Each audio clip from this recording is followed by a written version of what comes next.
Morning,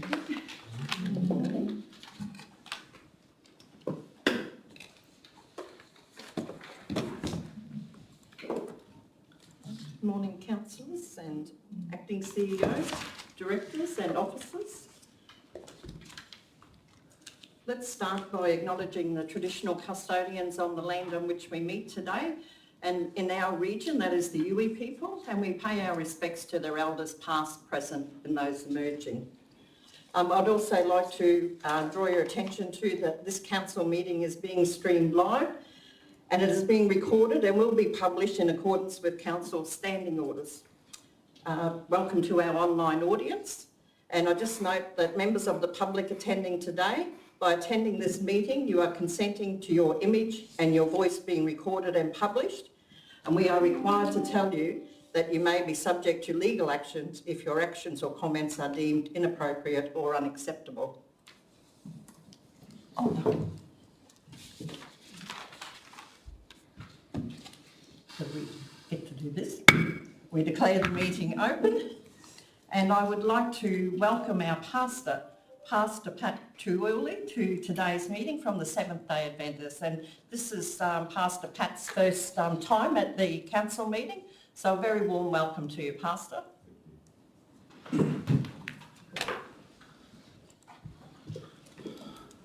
It's a great honour to be here amongst you, our leaders in our community, and I do apologise, I forgot I didn't get the memo for the dressing code or my suit. Other than that, I've been thinking, I'm new to the Mackay community. I've only been here since February this year, and as I got the opportunity to come here, and I've been thinking, what can I share? And I was thinking along the lines of what is something that the church can support the state with, because you guys are representative of us in the state, and we are here to support your work. And I've been battling with that. And just this morning I was thinking, man, what is the Christian message then? And I thought I'll come and share with you the Christian message. And the Christian message is very simple. It's about love. That's our message. It's about love. Because love changes things. Love can change the world. Love can also change our Mackay world. Or if not the Mackay world or this world, it could change your world, my world. That's what love can do.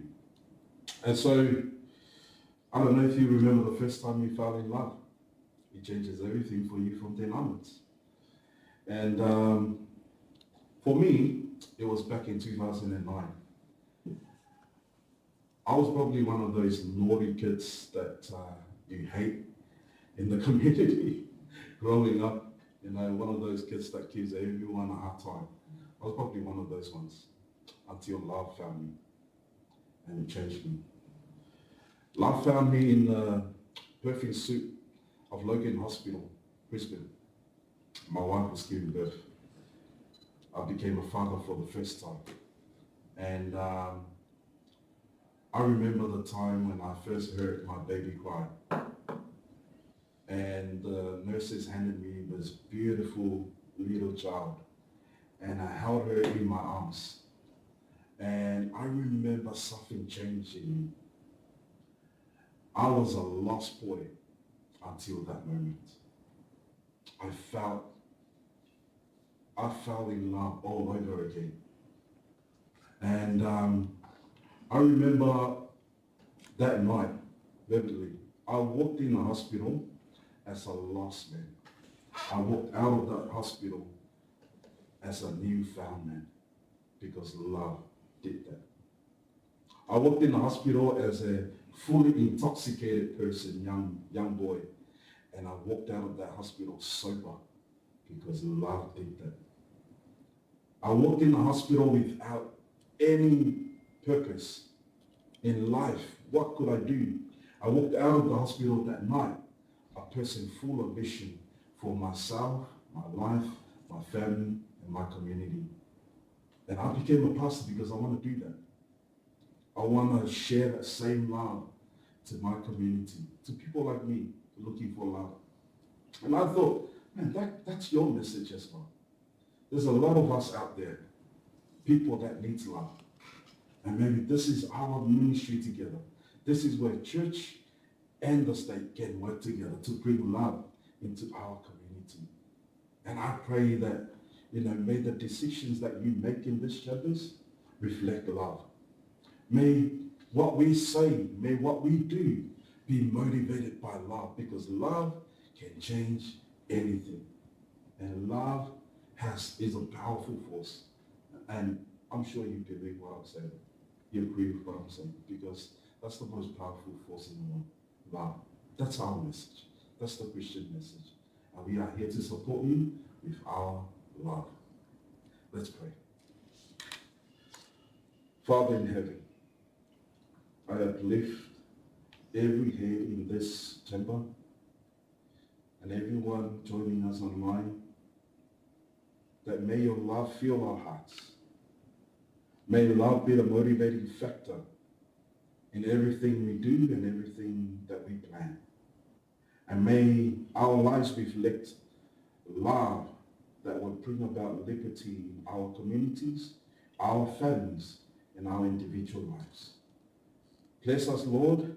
Bless our leaders here for our community. And may we continue to support each other with your love. In Jesus' name I pray. Amen. Amen. Thank you. God bless. Thank you very much, Pastor Pat. So attendance is noted. There is nobody absent on council business. We have an apology for the Mayor today, who is escorting the Queensland Governor, Dr. Jeanette Young, on a tour of the Mackay region. We were lucky enough last night the Mayor and Councillors hosted a civic reception for the Governor. And again this morning down in Serena, where a number of councillors were in attendance, we had a lovely community breakfast with the Governor, and I believe that a number of councillors are joining the Governor for lunch later on. So it's been a jam-packed couple of days, and the Mayor sends his apologies that he can't be here today. Conflicts of interest, if there's any noted, otherwise... Oh, sorry, yes, condolences, if there's any condolences by anybody? No?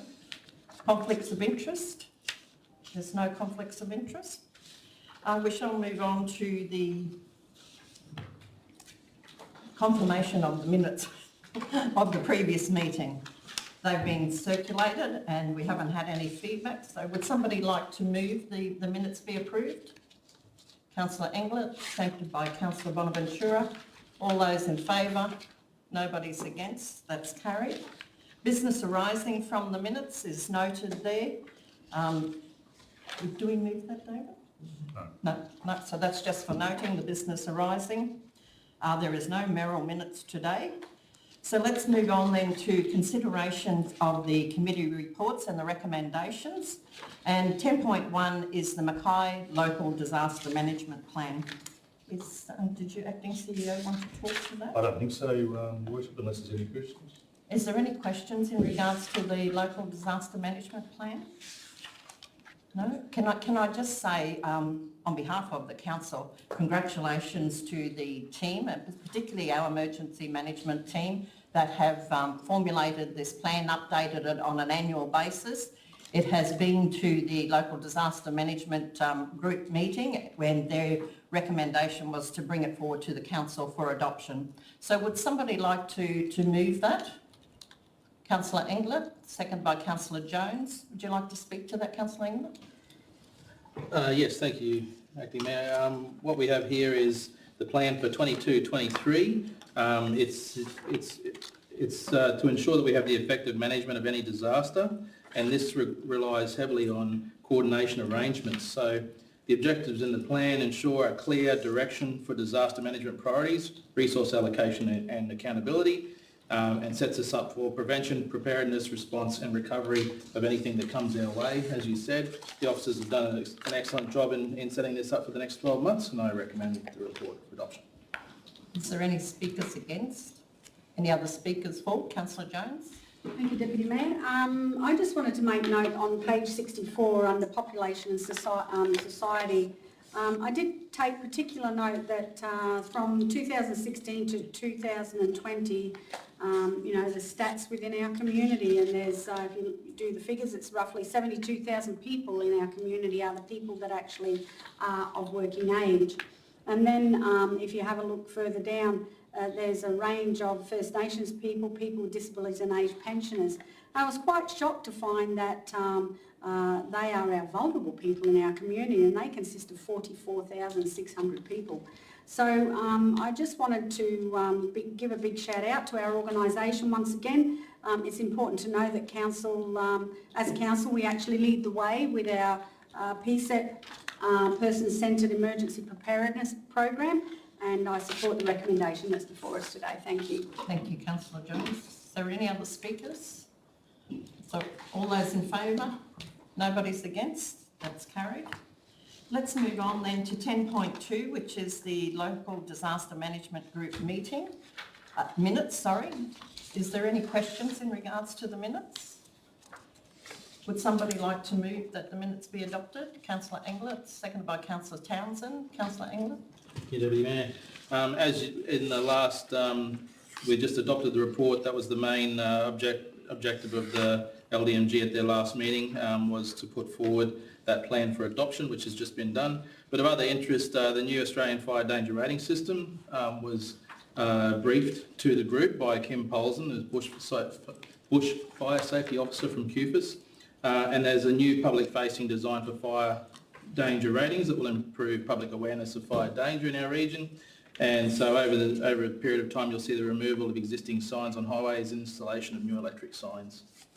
Thank you very much. Any speakers against? Is there any other speakers? I'll put the motion then. All those in favour? Nobody's against. That's carried. Let's move on then to 10.3, which is the report as about the continuation of the Character and Heritage Advisory Committee as the Heritage Reference Group. Did the Director want to speak to that?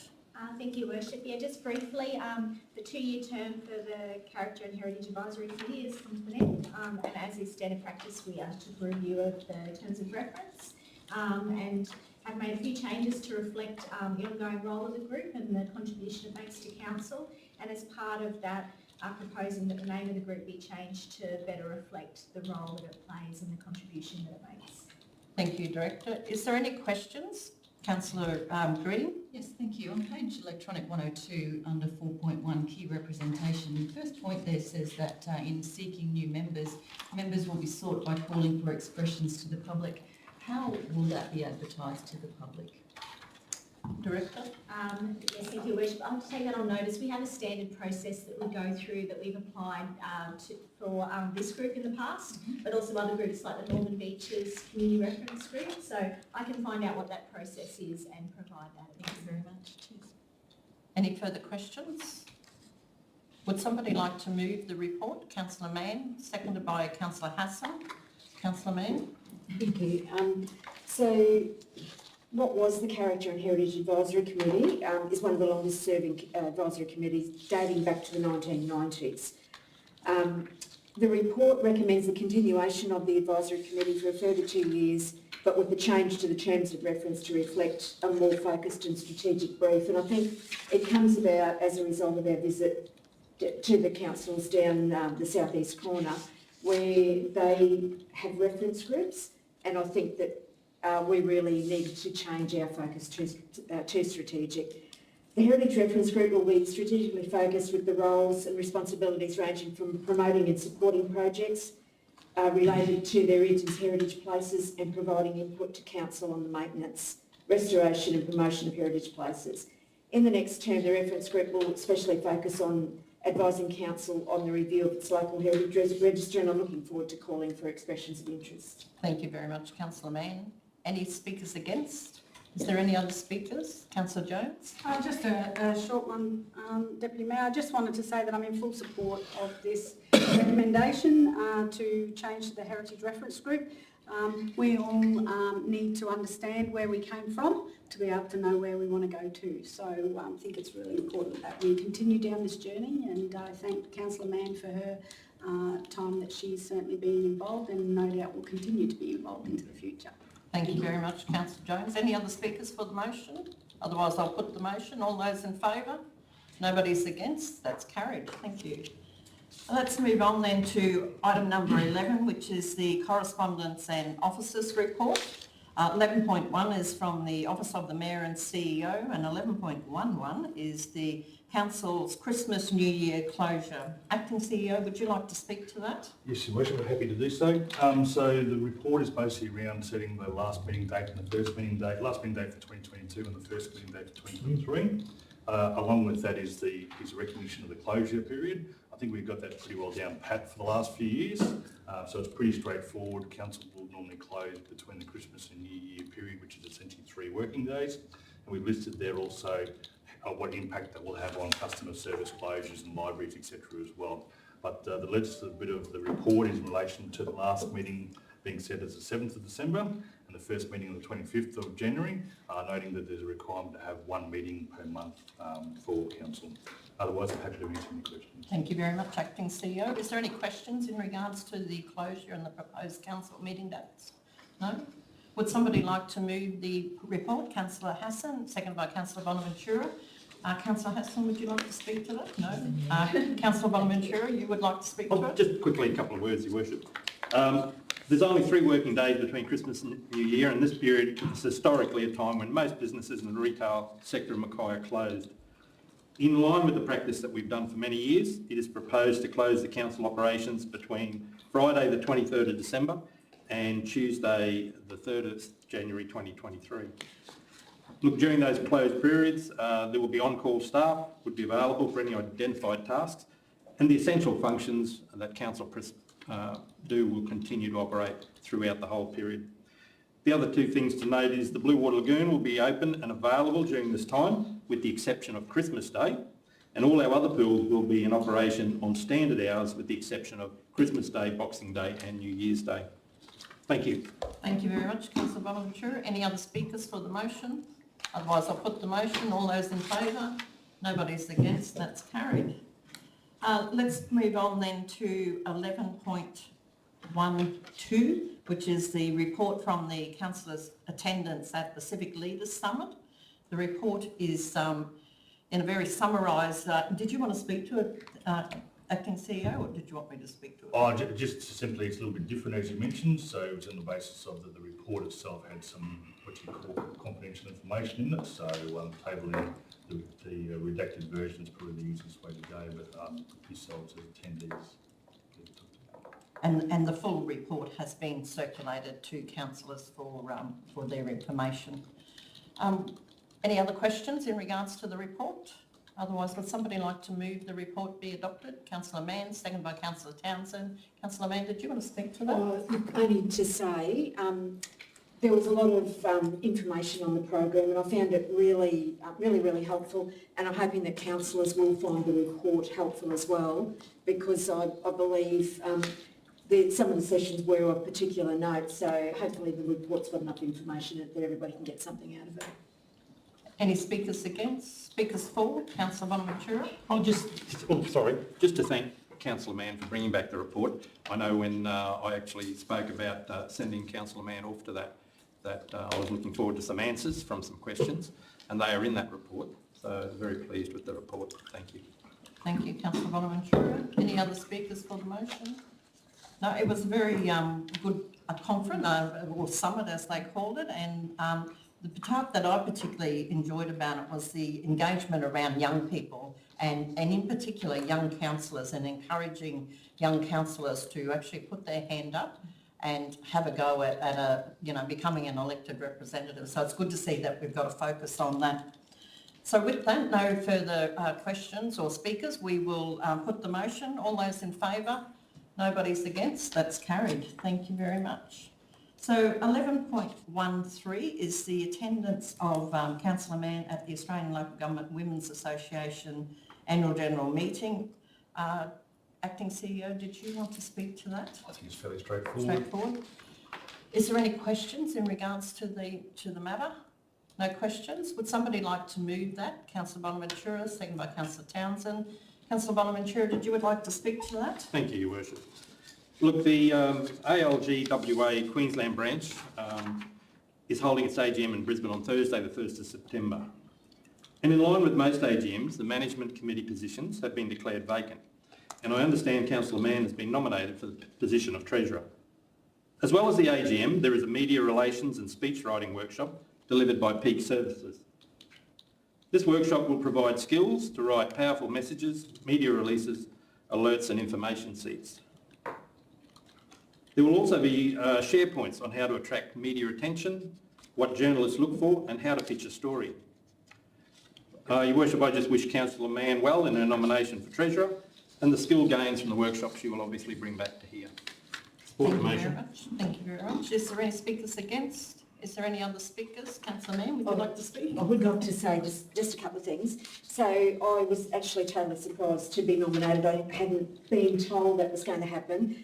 But at the Alba conference in Ellie Beach in March, I did take the opportunity to speak to Councillor Jan Clifford about her role and asked her a few questions. So look, I was very, very happy that I was nominated. And I just encourage people to have a look at the goals and objectives of ALQA just to see what it seeks to achieve. It's all on their website. But the other thing too that I wanted to talk about was there'll be a motion considered at the AGM too, and it's in regard to offering emotional support to mayors and councillors who are experiencing emotional issues due to receiving an official complaint from the Office of Independent Assessor. Now, I participated in the inquiry, in the parliamentary inquiry, and I actually submitted to that. I was asked to appear at the hearing, so that really interests me a lot, and I would like to see what we can do to support people that have been referred to the Office of Independent Assessor, because it is a very traumatic time. So I think it's a really good motion to put up, and I'll be keen to be involved in that as well. Thank you very much. Is there any other speakers for the motion? Can I just say congratulations on your nomination. We wish you well with that election. And if that does come to fruition, it'll be, and Councillor Jan Clifford is the zone representative that sits on with Sunday Regional Council. So it'll be certainly good to have two representatives in the North Queensland region. So we wish you well. I put the motion. All those in favour?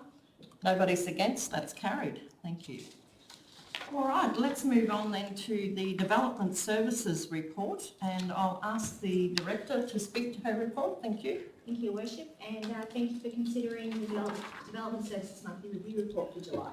Some highlights for the month are as follows. Safety is always a focus of the Development Services Department. No LTIs recorded for this month and only 9 incidents reported.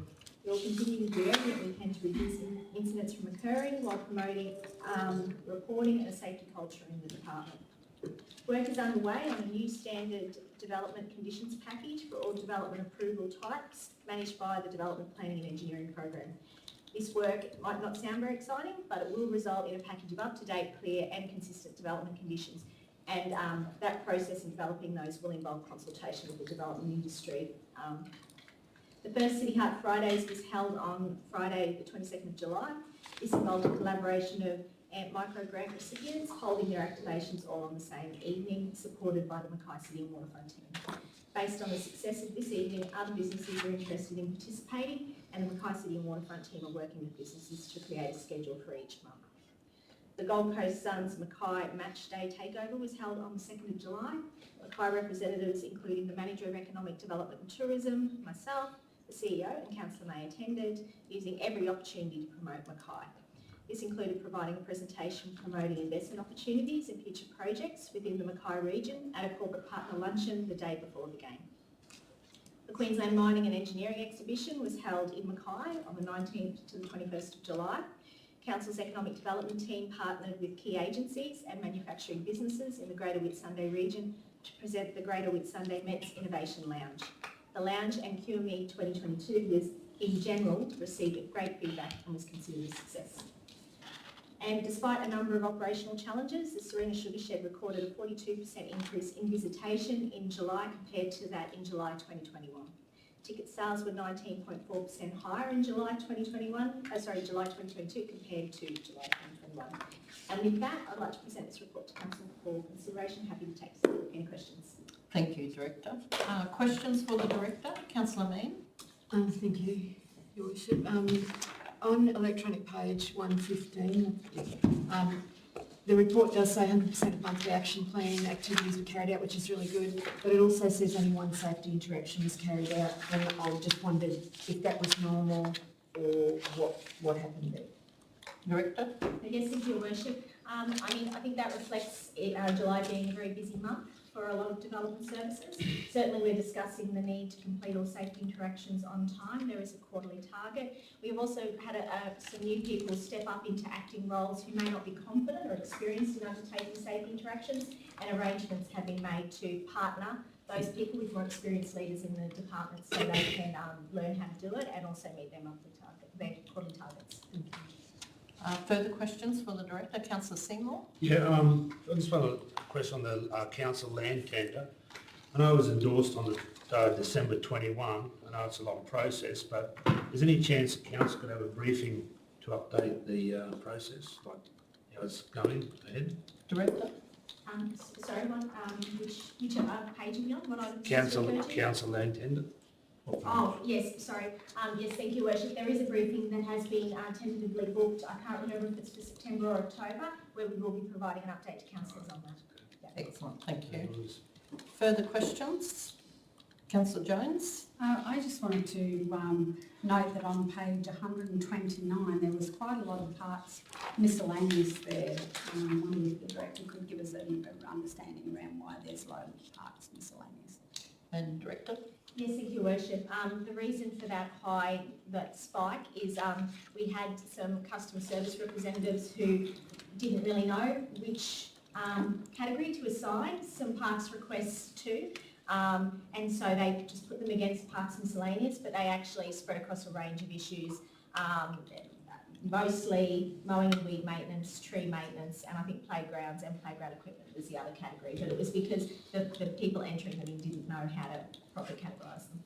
Thank you. Further questions for the Director? No further questions. Would somebody like to move that the report be adopted? Councillor Townsend, and seconded by Councillor Jones. Councillor Townsend. Thank you, Your Worship.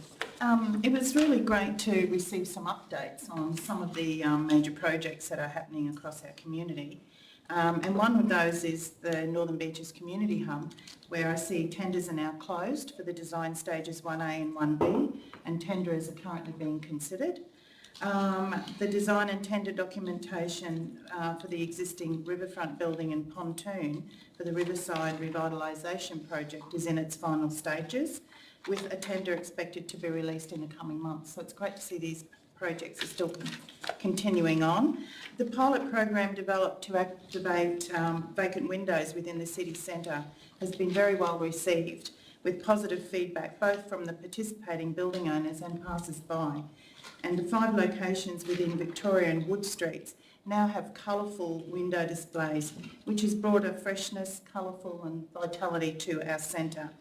Still on the city centre, as our Director was saying, the first City Heart Friday was a huge success, and I see our Mackay City and Waterfront Partnerships Coordinator in and out of different shops and places within the City Heart through the last week or so. So I know she's planning a huge second one, which is going to be held on Friday the 2nd of September. So I encourage our public to keep this date free, because it really is great to see the city centre so alive on a Friday evening. Mackay hosted several successful events and conferences which injected significant funds within our region. The Queensland Mining and Engineering Expo attracted over 4,500 visitors and over 3,000 exhibitors over the 3-day event, and Developing Northern Australia Conference brought more than 400 delegates to our region. So these events have definitely ensured that accommodation, restaurants and local businesses all benefited from these events coming to our city. I'd also just reiterate with the Sugar Shed, it was great to report that they increased revenue during July, which was one of the biggest trading months in its history. And they also hosted several events, which was very interesting, including a corporate function, which included a cocktail masterclass and dinner and presenting a cocktail hour at the Mining Expo, which saw guests being served 197 cocktails in just 60 minutes. So that's an outstanding effort by our staff from the Serena Sugar Shed. And I'd like to just end with a huge thank you to our volunteers that work out at the Serena Sugar Shed, who freely give of their time, and they managed to clock up 202 volunteer hours for the month of July. These volunteers, they know and they love their products, and their enthusiasm plays a huge role in the success of that business. Thank you. Thank you very much, Councillor Townsend. Is there any speakers against the motion? Would somebody, any other speakers for? Councillor Jones? Thank you. Deputy Mayor, I just wanted to really raise page 132, which was of interest to me. It's great to see that Council is supporting Indigenous Business Month, which is going to be held in October at the MECC for the Meet the Buyer and Suppliers. Indigenous businesses are growing within our region, and there are many entrepreneurs, even as young as 14 years of age. The other page that I thought was interesting was the e-stats on 135. Hooked on Mackay continues to grow each month, and in particular we have our highest recorded users all year in the month of July. Also, the YouTube subscribers over the last 6 months has gone up another 100 subscribers since February. So, yeah, keep fishing, everybody. Thank you, Councillor Jones. Other speakers? Councillor Bonaventura? Just one topic, Your Worship, just in relation to the request for maintenance work. And I know I've raised a couple of times in this council how far behind we were, and I've asked public to bear in mind, give us a chance. Well, in this month's report, it's very clear that in all of those lines on the graph there, the received amount is way less than the actioned amount. So, like for example, with mowing and weed maintenance, we received 14 application requests and we actioned 45. So we are catching up on that backlog at a very rapid rate. So to the staff, thank you for the effort, and the city is starting to look quite good again as I drive. In fact, I had a comment the other day about how neat and tidy it was, and that was from a lady who was visiting from the Sunshine Coast. So thank you. Thank you, Councillor Bonaventura. Is there any other speakers? No other speakers? I'll put the motion. All those in favour? Nobody's against. That's carried. Right, let's move on then to 11.22, which is the vegetation vandalism, and this is an extremely significant case at Hodges Road, Shoal Point. Director, did you want to speak to that report? Yes, thank you, Your Worship. Just briefly, I think the report's quite comprehensive, but unfortunately we've got 2 reports today that relate to vegetation vandalism, and both at Shoal Point. So this first one here is on Hodges Road. In accordance with the policy, we are recommending that we replant the trees, put up a billboard sign, do media releases, and then continue monitoring. There has been an attempt to identify who undertook the clearing, but unfortunately we haven't been able to obtain sufficient evidence to take any further action apart from what we're proposing in accordance with the policy. Thank you, Director. Is there any questions for the Director? No, I have to concur with your comments, Director. It is very disturbing that we have not 1 but 2 reports at this meeting with significant damage to our environment, and you just cannot get your head around why people would be wanting to cut down trees in that manner and poisoning trees, as we see in the next report. Very disturbing. Would somebody like to move? Councillor Jones, seconded by Councillor Green. Councillor Jones. Thank you, Deputy Mayor. Look, 10 big trees gone again, and the culprit unknown. It's extremely disappointing that, the amenity of this area, is lost as a result of the fact that somebody else decides to, do these horrible acts. The members of the community are more important than individuals as such, and but first and foremost, we're here to also protect the natural assets of our community, ensuring that we can also slow down erosion along our foreshores.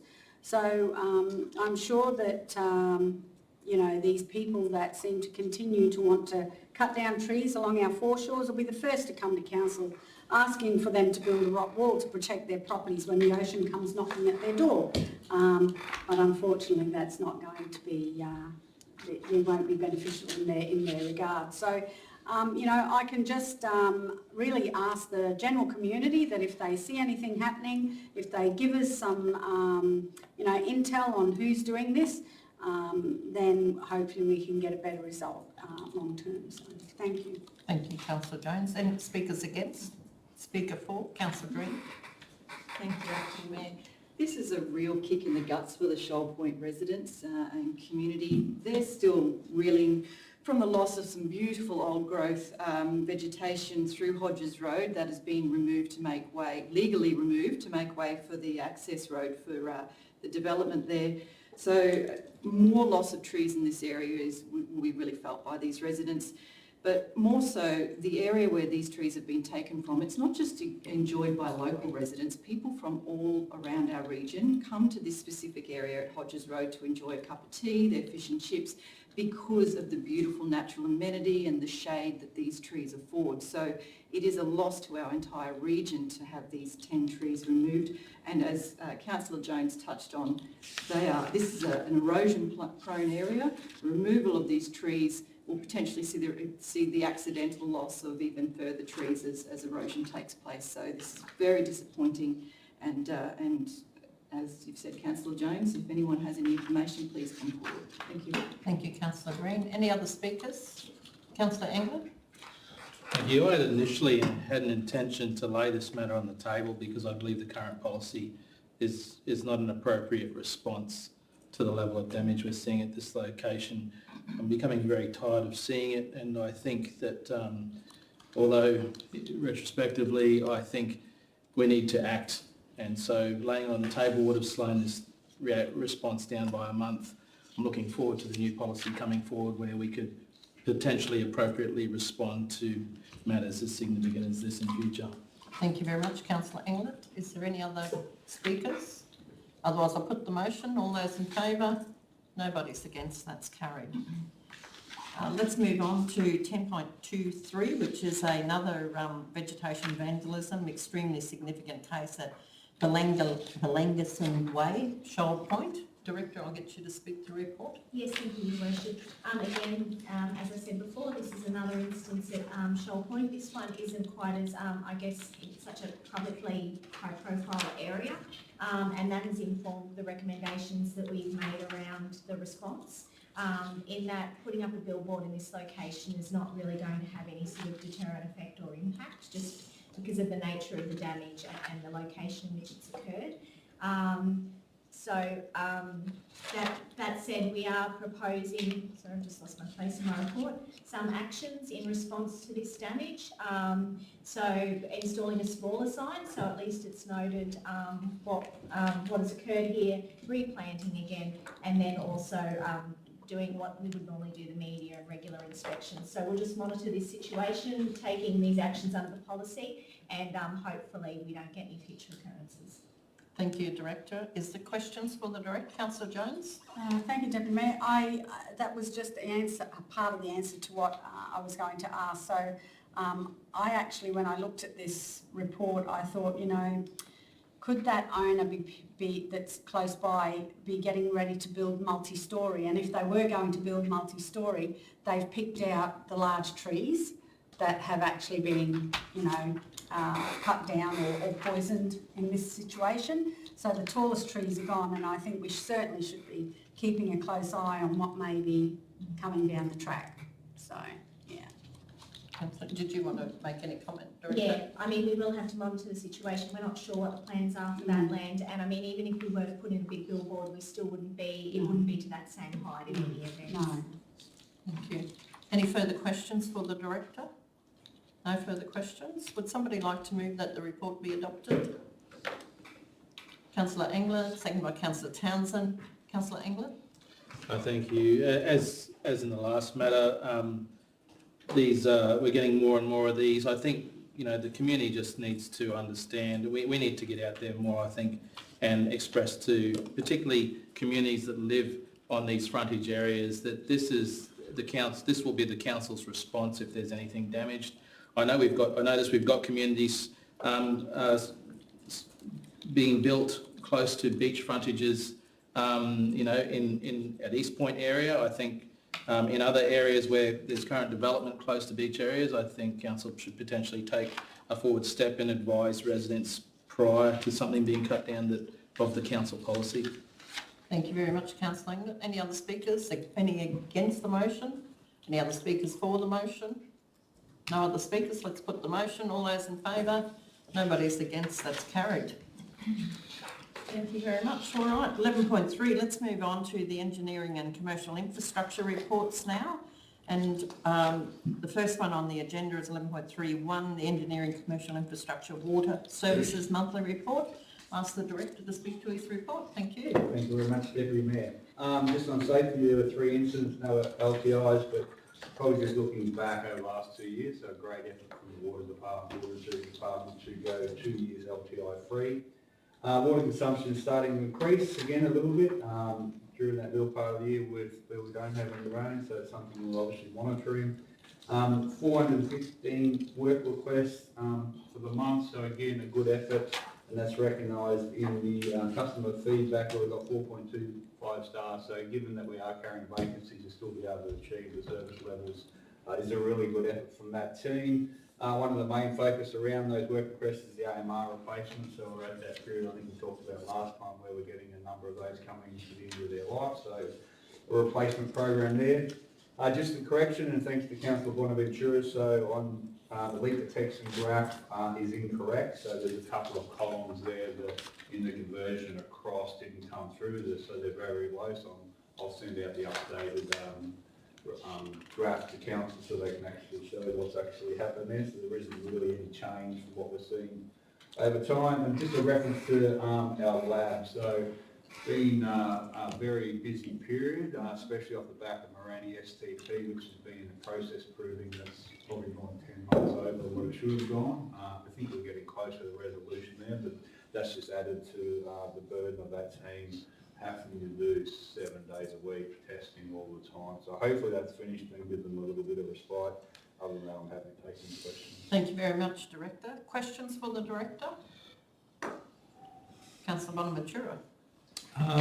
Page 164, there's another graph there, and the numbers in the summary below show 16, yet the estimates process show 6. So they don't seem to correlate with the graph in relation to that. And a second question on that, when does the Director see an improvement in this position that would closely reflect our targets? Because it's the first time we've been way above our targets. Director? Yeah, I thank you again, Deputy Mayor. Yeah, there is a correction in that. I had chased that up. There were 16 estimates done, 6 estimate works completed. So again, there's an error in that graph, so I apologise for that.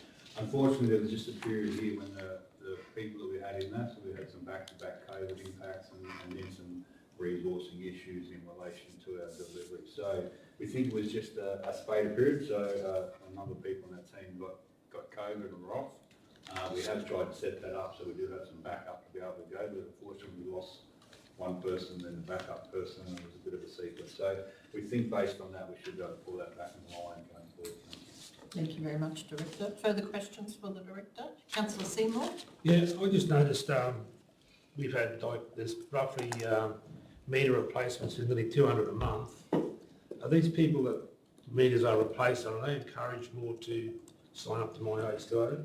You know, like, because they're working out their front, are they encouraged? Because this will be the first time that they can register their water loss. Director? Yeah, very good point, Councillor. So I'll have to take that on board, but I don't think we are probably actively, so it is probably an opportunity, depending on the location of the meter. Sometimes it's just a notification and we can access it without having to go in, or there's someone we do go in, so there's probably certainly an opportunity to have sort of a flyer or pamphlet talking about My H2 and being able to encourage people to sign up. So we are about to embark on a major replacement program, so we have come to that period of time where we've got lots of replacements coming up. So that's a very good pick-up, and I'm happy to take that on board and look to try and implement that going forward. Thank you very much, Director. Any further questions for the Director? I just had one in regards to the water meter replacement. When we actually do that, do we test the water meters, and if they are not faulty, do we leave them there, or is it just an automatic replacement program? Yeah, very good question again, Councillor. We normally take a number of those and send them away for testing and try and get an understanding. Traditionally, what we've seen over time is it's either around that 10 years or a volume of around 4,000 kilolitres, you start to see the meter reading slower and slower. So as it gets older, it actually reads less and less. So, you know, obviously that's how we bring in some of our revenues, and we want to make sure that's actually recorded. But we do that. So once they come off, we'll take a number of those, we'll send them away, get them tested and do that calibration. And that then defines our replacement program, whether the 10 years or the 4,000 kilolitres is still right. Okay, thank you. No further questions. Would somebody like to move the adoption of the report? Councillor Hassan, second by Councillor Townsend. Councillor Hassan. Thank you, Worship.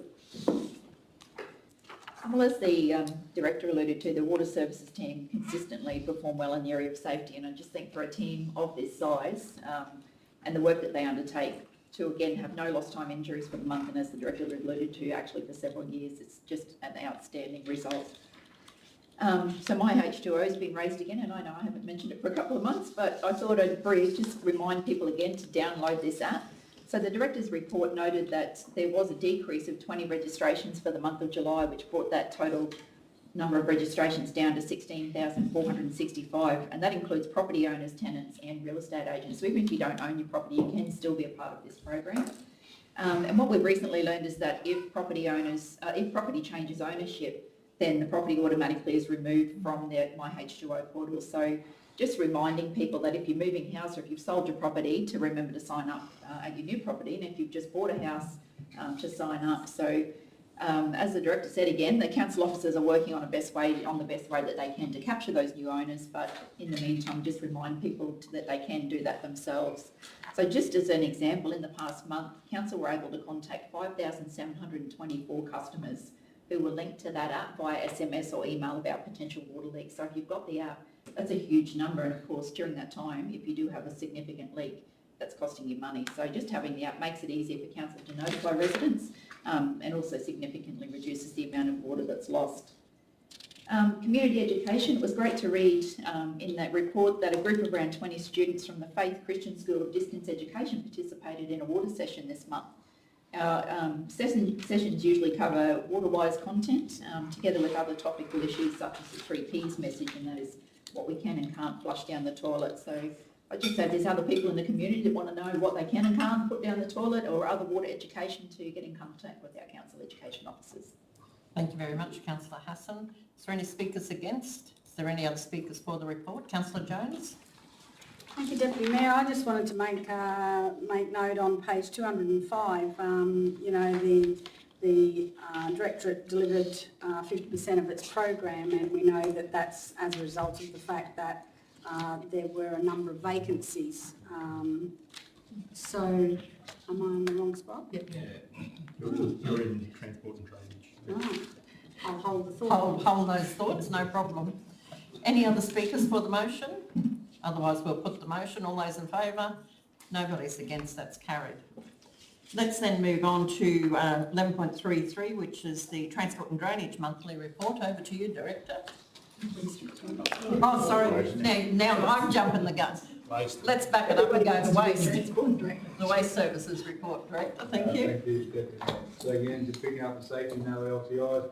A couple of incidents, unfortunately a couple of staff got abused in doing bin orders. Obviously, I expect that bin probably didn't comply, but I don't know exactly.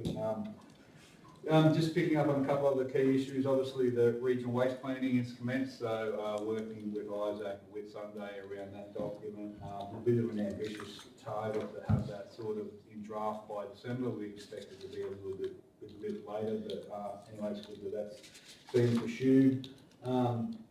And just a note that a new service at the Paget Waste Management Centre with marine gas flares being able to be dropped off commenced at the end of July, so that's a good initiative there. Again, the tonnages at Hogan's Pocket have dropped for the month, so it seems to be all over the place and hard to get a read. Dump vouchers for the year, so we're still going in the current period. We've ended of September with a 18.2 redemption rate, so around 27,000. For last year, there was about $580,000 in value in those vouchers being redeemed for the year. Just on our bin pickups, a really great effort again for the month, 27 missed bins out of 311,000, so a great effort. And just to note, the MRF still seeing a consistent amount of contamination coming through, so obviously it's something we're conscious about, still looking at opportunities to try and reduce that. Otherwise, have you taken questions? Thank you, Director. Is there questions for the Director? No? No questions? Would somebody like to move the adoption of the report? Councillor Hassan, second by Councillor Green. Councillor Hassan. Thank you, Worship. Listeners, I'd like to, again, disappointing to hear about council staff being abused just for simply doing their job. So it's just really not acceptable, and remind the public that these people are just doing their job. If they have an issue, to maybe take it up with the councillor. I'm sure I would be more than happy for them to give me a call. But I would like to thank the Director for the additional information that was contained in the report this month and the altered layout, which for me, definitely made it easier to read. I'd like the breakdown of the monthly summary, the separation under the headings of market news, staffing, contamination, etc. I felt really improved the report, so thanks to the Director for that. As the Director mentioned, the incredible drop-off area at Paget Transfer Station has recently become the approved drop-off point for disposal of expired and damaged marine flares. So Whitsunday Regional Council, through their transfer station, have actually been an approved point for many years, and now Mackay Regional Council can also offer this service. Instruction and training have been provided to our staff and contractors to mitigate the risk involved with that, and those new arrangements will ensure that those expired flares will be handled in a safer manner. So just to encourage all the boaties in our region, anyone who has those marine flares, to make sure that they are disposed of responsibly. The regional waste management plans, as we again mentioned at a recent meeting, continue to progress, and there's an inception meeting being held this month. I also think that the government's being a little bit ambitious, wanting those done by January, and that was the general consensus at the recent LawMac meeting, but let's see how we go.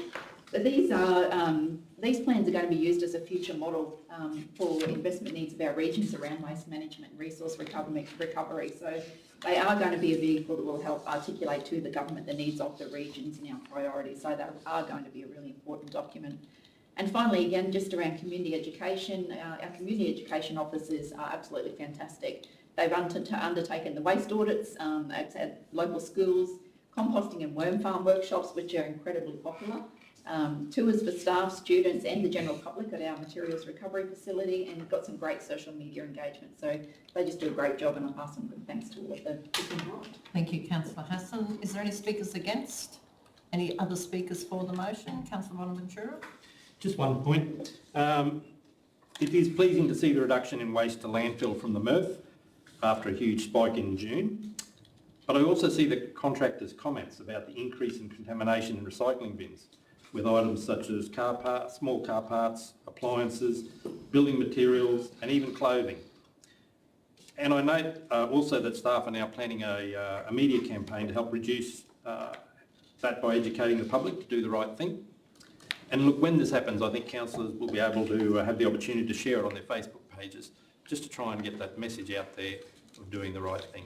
Thank you. Thank you, Councillor Bonaventura. Any other speakers for the motion? No other speakers. Let's put the motion. All those in favour? Nobody's against. That's carried. Now let's move on to 11.33, which is the Transport and Drainage Monthly Report. Director. Thank you, Deputy Mayor. It's great to present the long-awaited Transport and Drainage Report. Firstly, the safety again. 5 incidents there, so no LTIs, but something obviously continue to be a focus on. Really good result in the customer survey results given the vacancies in civil operations. So civil operations are probably tracking around 20 to 25 vacancies at the moment. So we're sort of in that endless cycle where we're bringing people in and people are going out just as quickly. So obviously still trying to manage the service levels that we have set across that period. So it's really good to see the customer survey results to reflect that we still met our target during that period.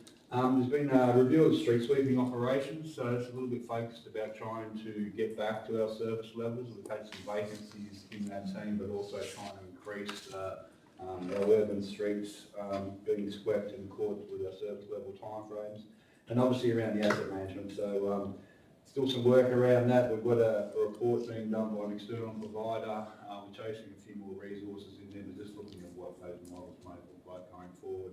Again, otherwise happy to take any questions. Thank you very much, Director. Questions for the Director? Councillor Seymour? Yeah, I'm just here, there's one, back in July, they digging a hole, they exposed the fibre optic cable, and in this review now, while excavating, exposed the Telstra cables, so is that two different cables? Yeah. The first one, we did do a dial before you dig, but it wasn't picked up.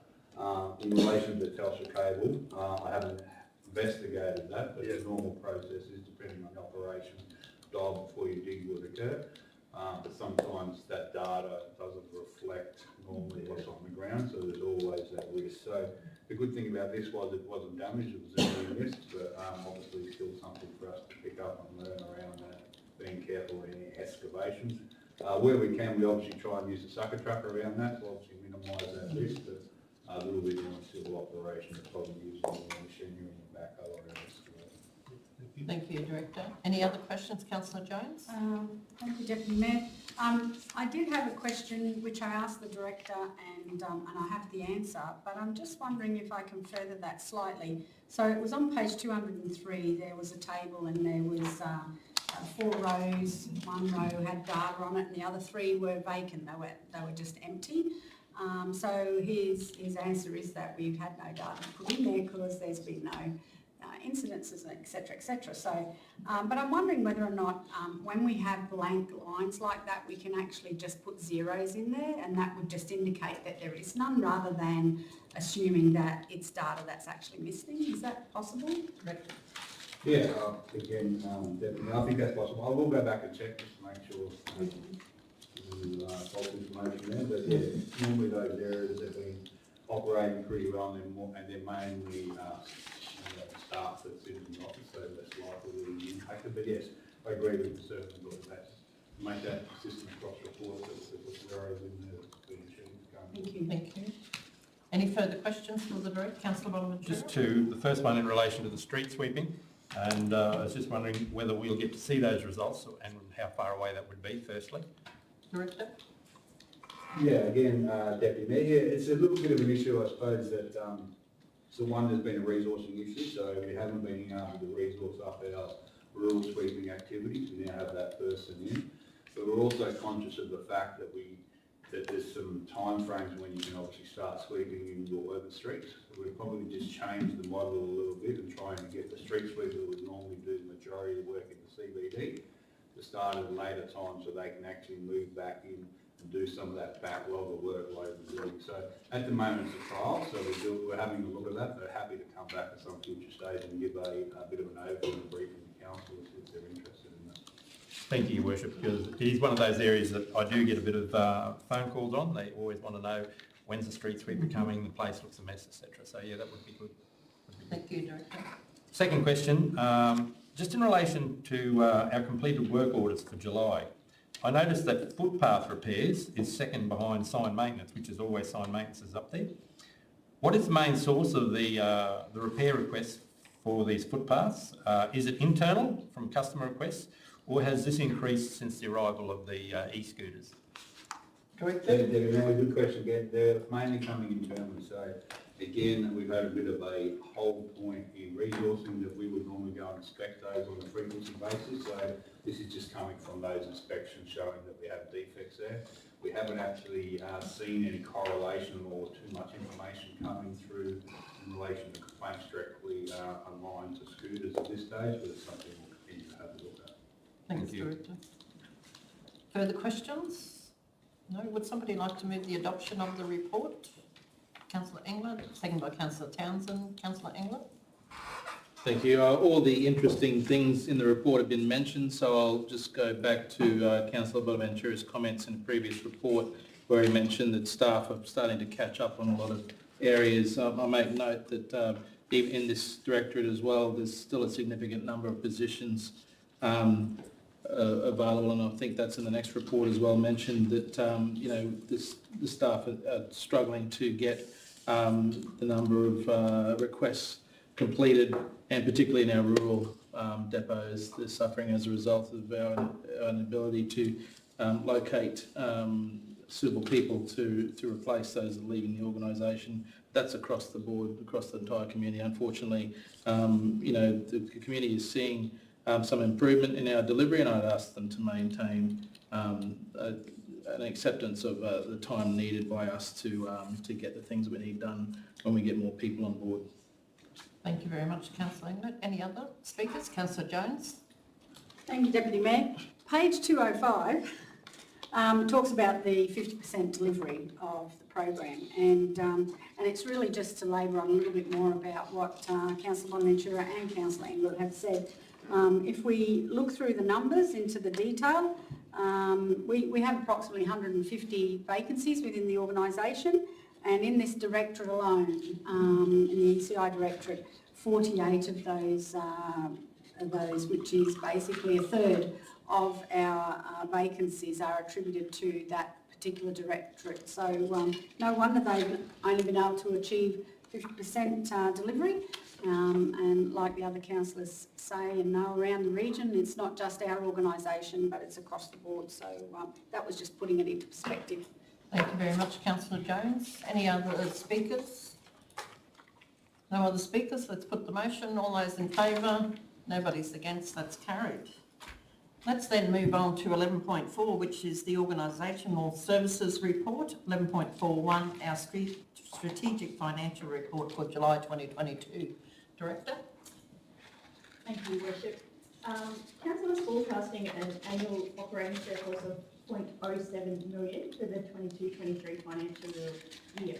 This being the first month of the new financial year, income and expenditure trends will not start to emerge and become evident until progressing further in the first quarter. MRC will closely monitor variances as delivery of the budget continues.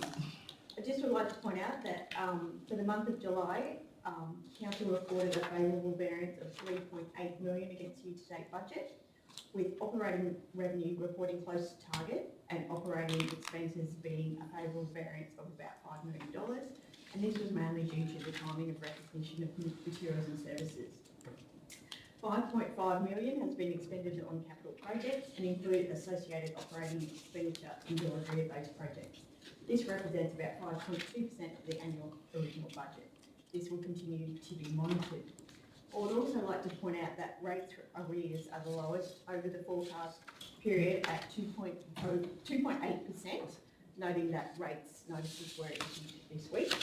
And our loan balance is the lowest in my history at 66.1 million, but happy to take any questions. Thank you very much, Director. Questions for the Director? No questions?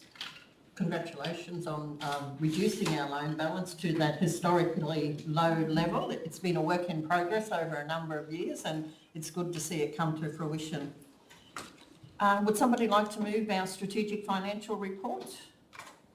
Councillor England, seconded by Councillor Hassan. Councillor England. Thank you. I had intended to just say I'm satisfied with the Director's summary, but I would like to point out that I personally am very grateful that I feel as though I have a complete grasp of what is going on financially in the organisation, and I expect that it's quite an effort for the Director and staff to correlate all of the incoming data from all of the other directorates. And so as we discussed, it's got something to do with the superfood that she's in possession of. But like seriously, this directorate really is important to the councillors for us to get the overall picture, and I feel like we do, and I know we continue to do well in the future as well. Thank you, Councillor England. Any other speakers?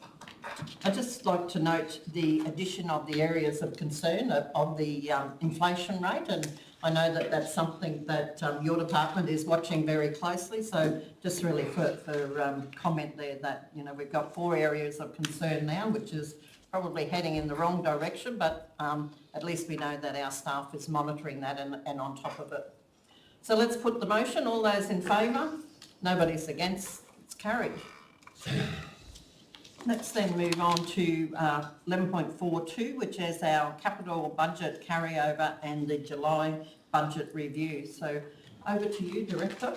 Thank you, Worship. So this report identifies changes to the 22-23 budget, mainly as a result of carryovers following the finalisation of the capital project expenditure for the financial year ended 30 June 2022.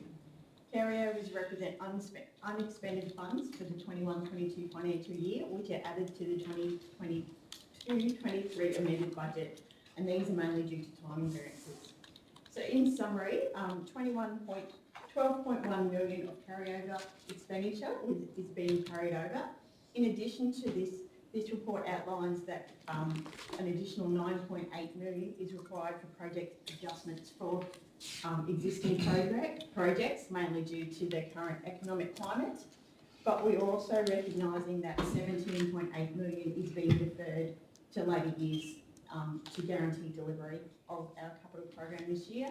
So overall, the capital budget is increasing by 4.1 million. And noting there is also a small decrease in the operating surplus as some projects have operational expenditure associated. So our current operating surplus, we just reported in the last report of 700,000, will reduce to about 550,000 once we adopt this report. Councillors have been fully briefed on all the project changes, so happy to take any questions. Is there any questions for the Director? No questions? Can I just say, well done. It's been a very, very busy time in working out all of those carryovers and bringing that budget review forward, and we've had comprehensive briefings, which is great. Can I ask that somebody like to move the report be adopted? Councillor Engler, seconded by Councillor Townsend. Councillor Engler, did you want to speak to that? This time I am satisfied with the Director's summary and the Deputy Minister's comments. Thank you. Any speakers against? Speakers for? Councillor Bonaventura. Oh, just one point, and I think it's the 17.9 million of deferred expenditure. I've always been quite critical of the fact that if we say we're going to do something, we should do it.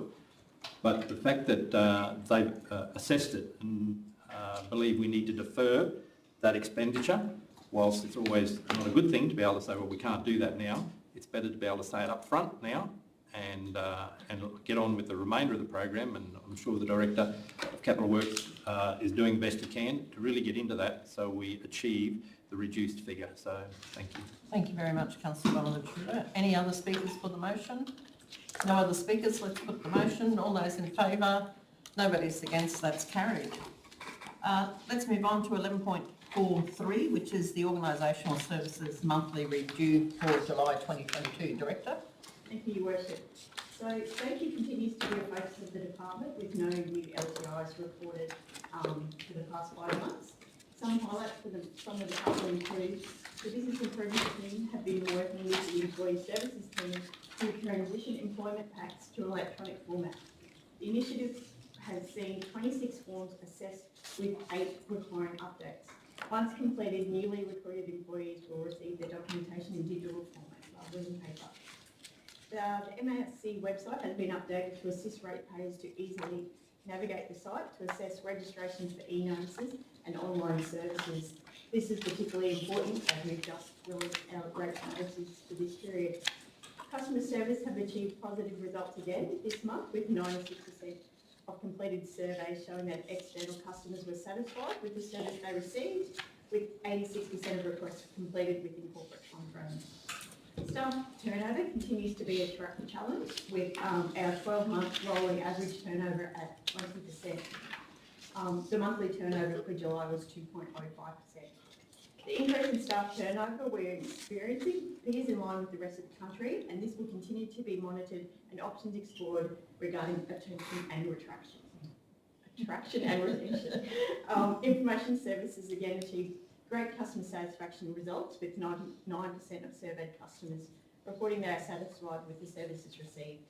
And our fleet team took delivery of several new items in July, including a mower for parts, operational trucks for civil operations, operational truck for water networks, and this in Navara, and multiple miscellaneous small equipment, including 6 rollers and 3 brush cutters. Happy to answer any questions. Thank you very much, Director. Is there questions for the Director? No questions? Would somebody like to move the report's adoption? Councillor England, second by Councillor Townsend. Councillor England. Thank you. I had my notes were brief to start with before all the cool things were mentioned. We're currently out there, approved vacancies that were out actively recruiting for are currently 147. So that's been the theme of today's meeting, I think, and that's the reality of why council is fighting hard as they normally need to get things done in the region. The fleet was mentioned. There's a lot of that shows that we're doing the right thing by our ratepayers by ensuring that we have well-maintained and safe equipment constantly being replaced. But I just wanted to talk about the employee recognition. It's good to see that our employees are focused on their colleagues within the organisation, and that they're recognising each other and programs within the organisation, property services, water network, asset management, executive office, community lifestyle, all these there's 25 in total. This is our staff recognising other departments, and all we have to do is empower our people and recognise their efforts. They're participating in that, so it's great to see the employee recognition program is going really well. Thank you. Thank you very much, Councillor England. Any speakers against? Any other speakers for the motion? No other speakers? Let's put the motion. All those in favour? Nobody's against. That's carried. All right. There is no receipt of petitions at this particular meeting. There is no tenders for this meeting as well. So move on to item number 14, which is the consideration of notified motions. And 14.1 is the policy for councillor alcohol and other drugs. Now, before we take a mover and a seconder, I believe there is some questions. So if that's okay, we'll ask the questions first, and then we'll get the motion moved and seconded, and we can then debate it. So I'll call for questions in regards to the policy. I don't know, maybe if I start, Acting Director, did you want to speak to this at all? Yes, thank you, Worship. So quite simply, the notified motion from, in this case, 2 councillors follow the due process in relation to timelines, etc. There was a request for us to put together a draft for consideration, which has been done. You mentioned some questions, depending on what they are. They can either be directed at ourselves or maybe the 2 councillors involved who put that forward, so we might just see what the questions are. All right, thank you very much, Acting CEO. Questions? Has anybody got any questions in regards to the policy? Councillor Green. Thank you. So I'll preface this with that I ask for your patience. I do have quite a number of questions to go through, and I was encouraged by the councillors who are the authors of this or the creators of this policy to raise them in the meeting today. So I thank them for that opportunity. First point is that I do commend Councillors Bella and Mann for bringing forward an alcohol and drug policy for councillors. But because of the very nature of the role of the councillor, where there is often not a defined start and finish time, our place of work is literally anywhere and everywhere. And such a policy is difficult to create, and this is why very few Queensland councils have implemented a policy for their elected officials. So given how rare this policy is throughout Queensland and the many complexities it presents, in the creation of this policy that's on the agenda today, I'd like to ask if the 3 councils that do have a policy of alcohol and drug policy for councillors, Ipswich, Balone and Rockhampton, were they contacted for feedback and advice and as to what has worked, what hasn't worked, what were the challenges they faced in applying the policy and their recommendations? Acting CEO, did you want to answer that? I can certainly answer it from our point of view. So we didn't contact any of those councils directly to ask those questions. The research that we did, particularly in relation to Ipswich, was in relation to that, using that as a sample, and then cross-referencing that with the staff drug and alcohol policy as well. So, but we didn't go any further in relation to the application of that. So, Councillor Mann, Councillor Bella, did either of you contact either of those councils? No? Okay. Did you see that there would be some use in asking those questions for those councils, particularly in the implementation of such a complex policy? No, didn't see any need to do that at all. I don't see it as a complex policy. I see it as merely something that we are expecting our staff to be subject to, and many members of the public to be subject to. We often bring in policies without consulting other councils, thus I don't see any particular onus upon us to have done so in this case. Thank you. Further questions? Councillor Bonaventura? Just in relation to the policies in Rockhampton, Ipswich and Balone, have they been in effect for a while? Does the acting CEO know if they've been in effect for several years, or are they recent? Acting Through CEO. you. I can only talk about the Ipswich one. I think he's been in for about 2 years. The others I can't comment on, sorry. Thank you.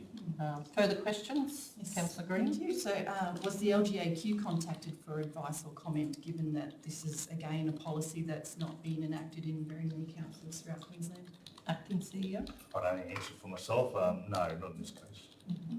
Is there a reason why LGAQ weren't contacted for comment or advice? If you're asking me, yep. We wouldn't normally do that. I understand the questions that you're asking in relation to it's a bit different sort of policy. But I suppose from our point of view, we're very comfortable with the staff side of things. So we understand drug and alcohol from a staffing point of view. The complexities that you were mentioning are in relation to the application outside a normal workplace. And I think that's something that we had discussed. But I personally didn't see the need to talk to the LGAQ in relation to that. Okay, thanks very much. Councillor Green? Sorry, my third question, as I said, I request your patience, I've got a few. Sorry, point of order. There's been ample time to ask these questions before the meeting, so I'm just asking why they weren't asked. May I? No, deal with the point of order. At this table, any councillor is entitled to ask a question in relation to a matter that's put before the council.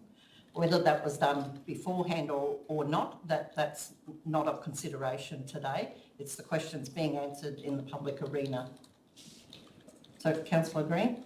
Further to that, on the 17th of the 8th, in response to a request for a briefing on this matter, Councillors Bella and Mann responded to me saying that please note we'll not engage in any further discussion by email. This matter is for debate in the chambers on the 24th of the 8th in an open and transparent forum, and you're more than welcome to raise issues there, as we all are. So I'm raising my questions today as they encouraged me to do so. Continuing with my questions, in sections 2.1 and 2.2 formal action, it states the CEO will initially interact with the councillors suspected of being under the influence, and if reasonable suspicion remains, in conjunction with the Mayor and the Deputy Mayor, may request the councillor to undergo testing. I attend a number of conferences and events where neither the CEO, the Mayor or the Deputy Mayor are in attendance, and my question is, how will the policy be upheld if there is if none of these three people are present and there's a councillor who's suspected of being under the influence? Acting CEO? You're certainly happy to answer that. So I think the practicalities of that would suggest that that's not going to happen.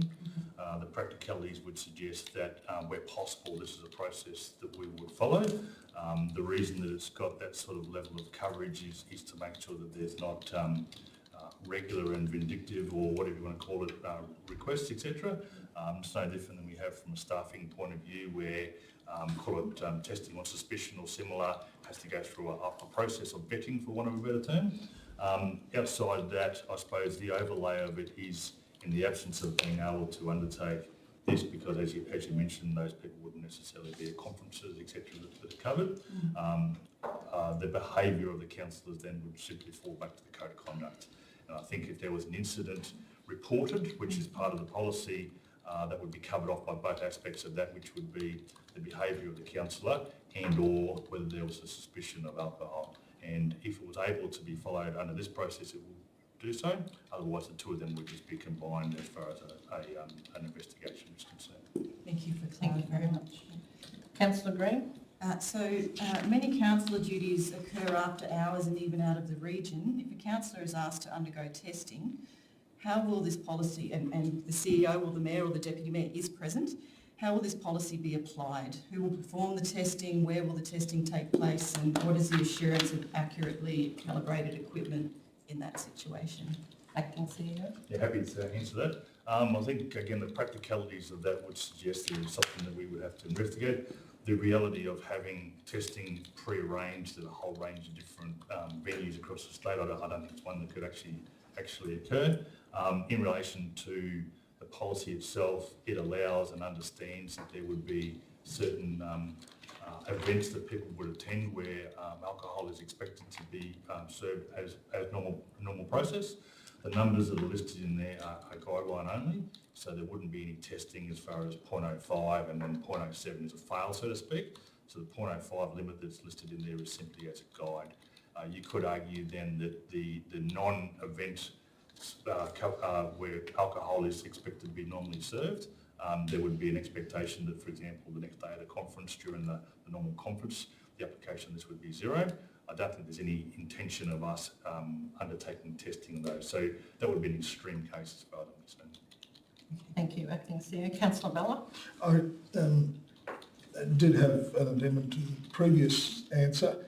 I was overlooked, but I'd like to say, and it does tie in with this one as well, that as most people here are aware, I felt very hard for a number of years to get in the reporting policy for conferences, to ensure that council and our voting public received adequate feedback on the conference, but also to ensure that people didn't, to use the vernacular, tie one on the night before and attend late and miss part of that conference. These conferences are to gather information at cost to our ratepayers and thus should be treated in correct fashion. I hope that in some way goes to answer Councillor Green's query as to checking the propriety of behaviour at conference. If you are hungover, I dare say your report is not going to be as adequate as it should be. And I don't think that's acceptable. That's, as I said, one of the other reasons why I fought so hard to bring that policy in. This is just a natural corollary of that, an extension of. Councillor Green? Just to clarify, I was actually just asking how this policy would be implemented, that was all. The policy states that a councillor must have a blood alcohol level of 0.00 when undertaking official duties. Included in the non-exhaustive list of official duties are the duties of attendance at a conference and formal engagements where a councillor is representing council in an official capacity. These same two duties are listed in point 3 exemptions. Just after clarity in articulating the nuances of the policy so that I can, and other councillors, if they're not clear, can clearly understand the policy position on these two duties, and when one is considered official and one is considered exempt, especially when in the context of the same event as a conference.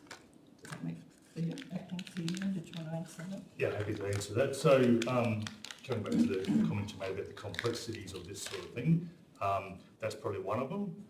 The reason that we've got conferences covered as far as councillor duties is concerned is because there would be an expectation that councillors, while attending conferences, are doing so on behalf of council and representing council. At the same time, the exemptions then are put in place to say there's also an expectation or an understanding that at those events would be a number of sub-events that would have alcohol served as part of that. I suppose that it comes back to the responsibility of the councillor to manage those accordingly. So in simple terms, if there was a conference that had a lunchtime event that had alcohol served in it, it would be the councillor's call in relation to whether they partook in that and then returned to duty, if you like, in the afternoon, as opposed to an all-day conference and then there was a networking event at night where there would be an expectation that you could have alcohol in line with the reasonableness of the policy, and front up the next day to be in line with duty. So I think it's a managing sort of thing, whether that's a conference or any other event, similar to if there was an event on today and a councillor wanted to attend that and there was alcohol served, there is a judgment call then in relation to that is okay, but then it depends on what the councillor is then looking to do for the rest of the day after that, and whether there's a requirement then to go to community events or community functions or council meeting, etc. So. Okay. Thank you for clarifying, that's great. Councillor Green, do you have another question? Yes, more questions.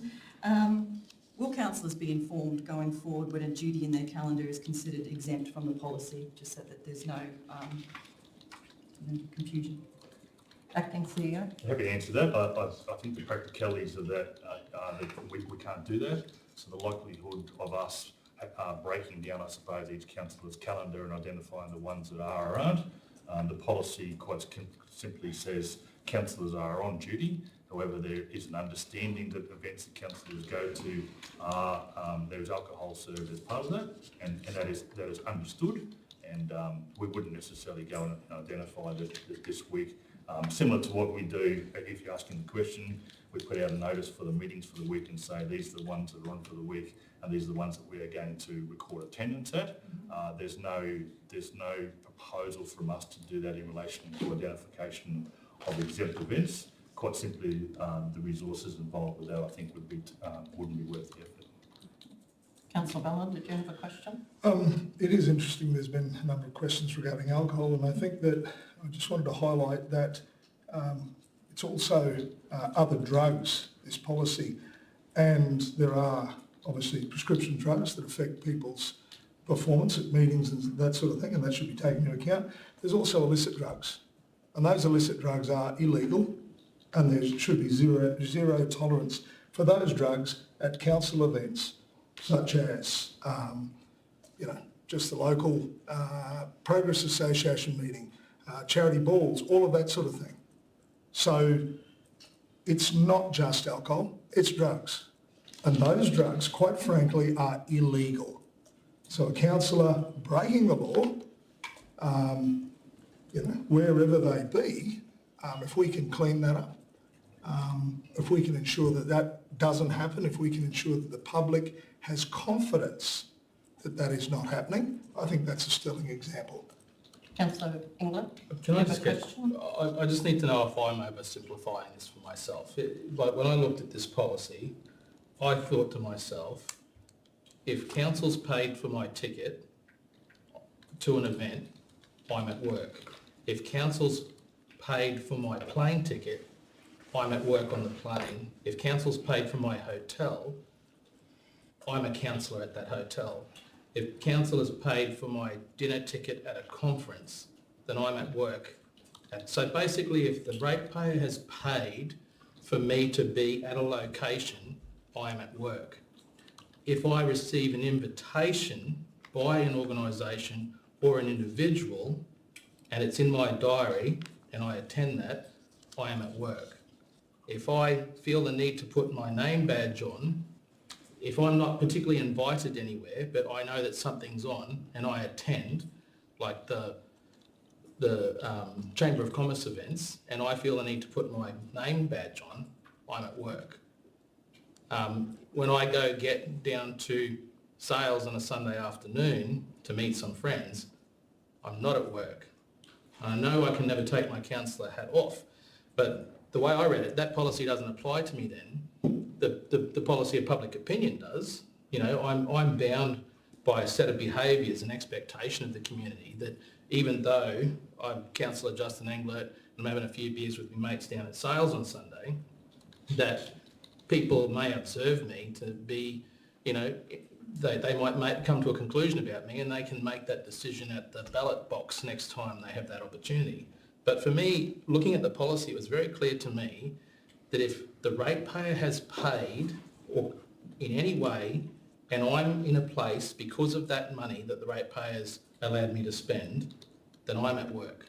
And that's just the way I've looked at the policy. I didn't think that there was any grey area in that, personally.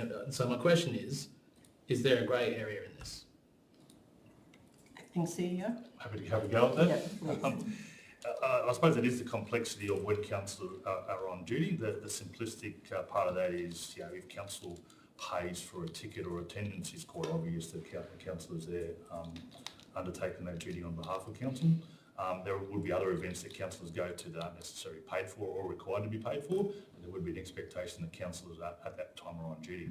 You're quite right, it's very difficult for councillors to separate themselves, even on weekends, etc., when they're at a non-council related function. Regardless, the Code of Conduct covers councils generally in relation to behaviour, so there would always be a requirement to address behavioural issues, more so when you're on councillor duty. But the intention of the policy was to cover, for alcohol and other drugs, was to cover that whilst undertaking council duties, at the same time recognising there would be a number of exemptions for parts of those events that would be expected to undertake alcohol. Taking Councillor Ballard's point, obviously drugs are an entirely different matter. Can I just add to that? Councillor Ballard? I think that Councillor Englert's question there and his expansion of the question is exactly what this policy hoped to achieve.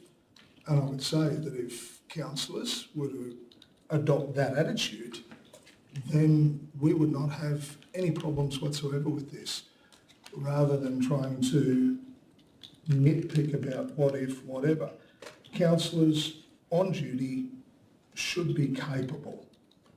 And to be perfectly honest, one of the easy ways of doing it, would I be here if I was just Joe Bloggs?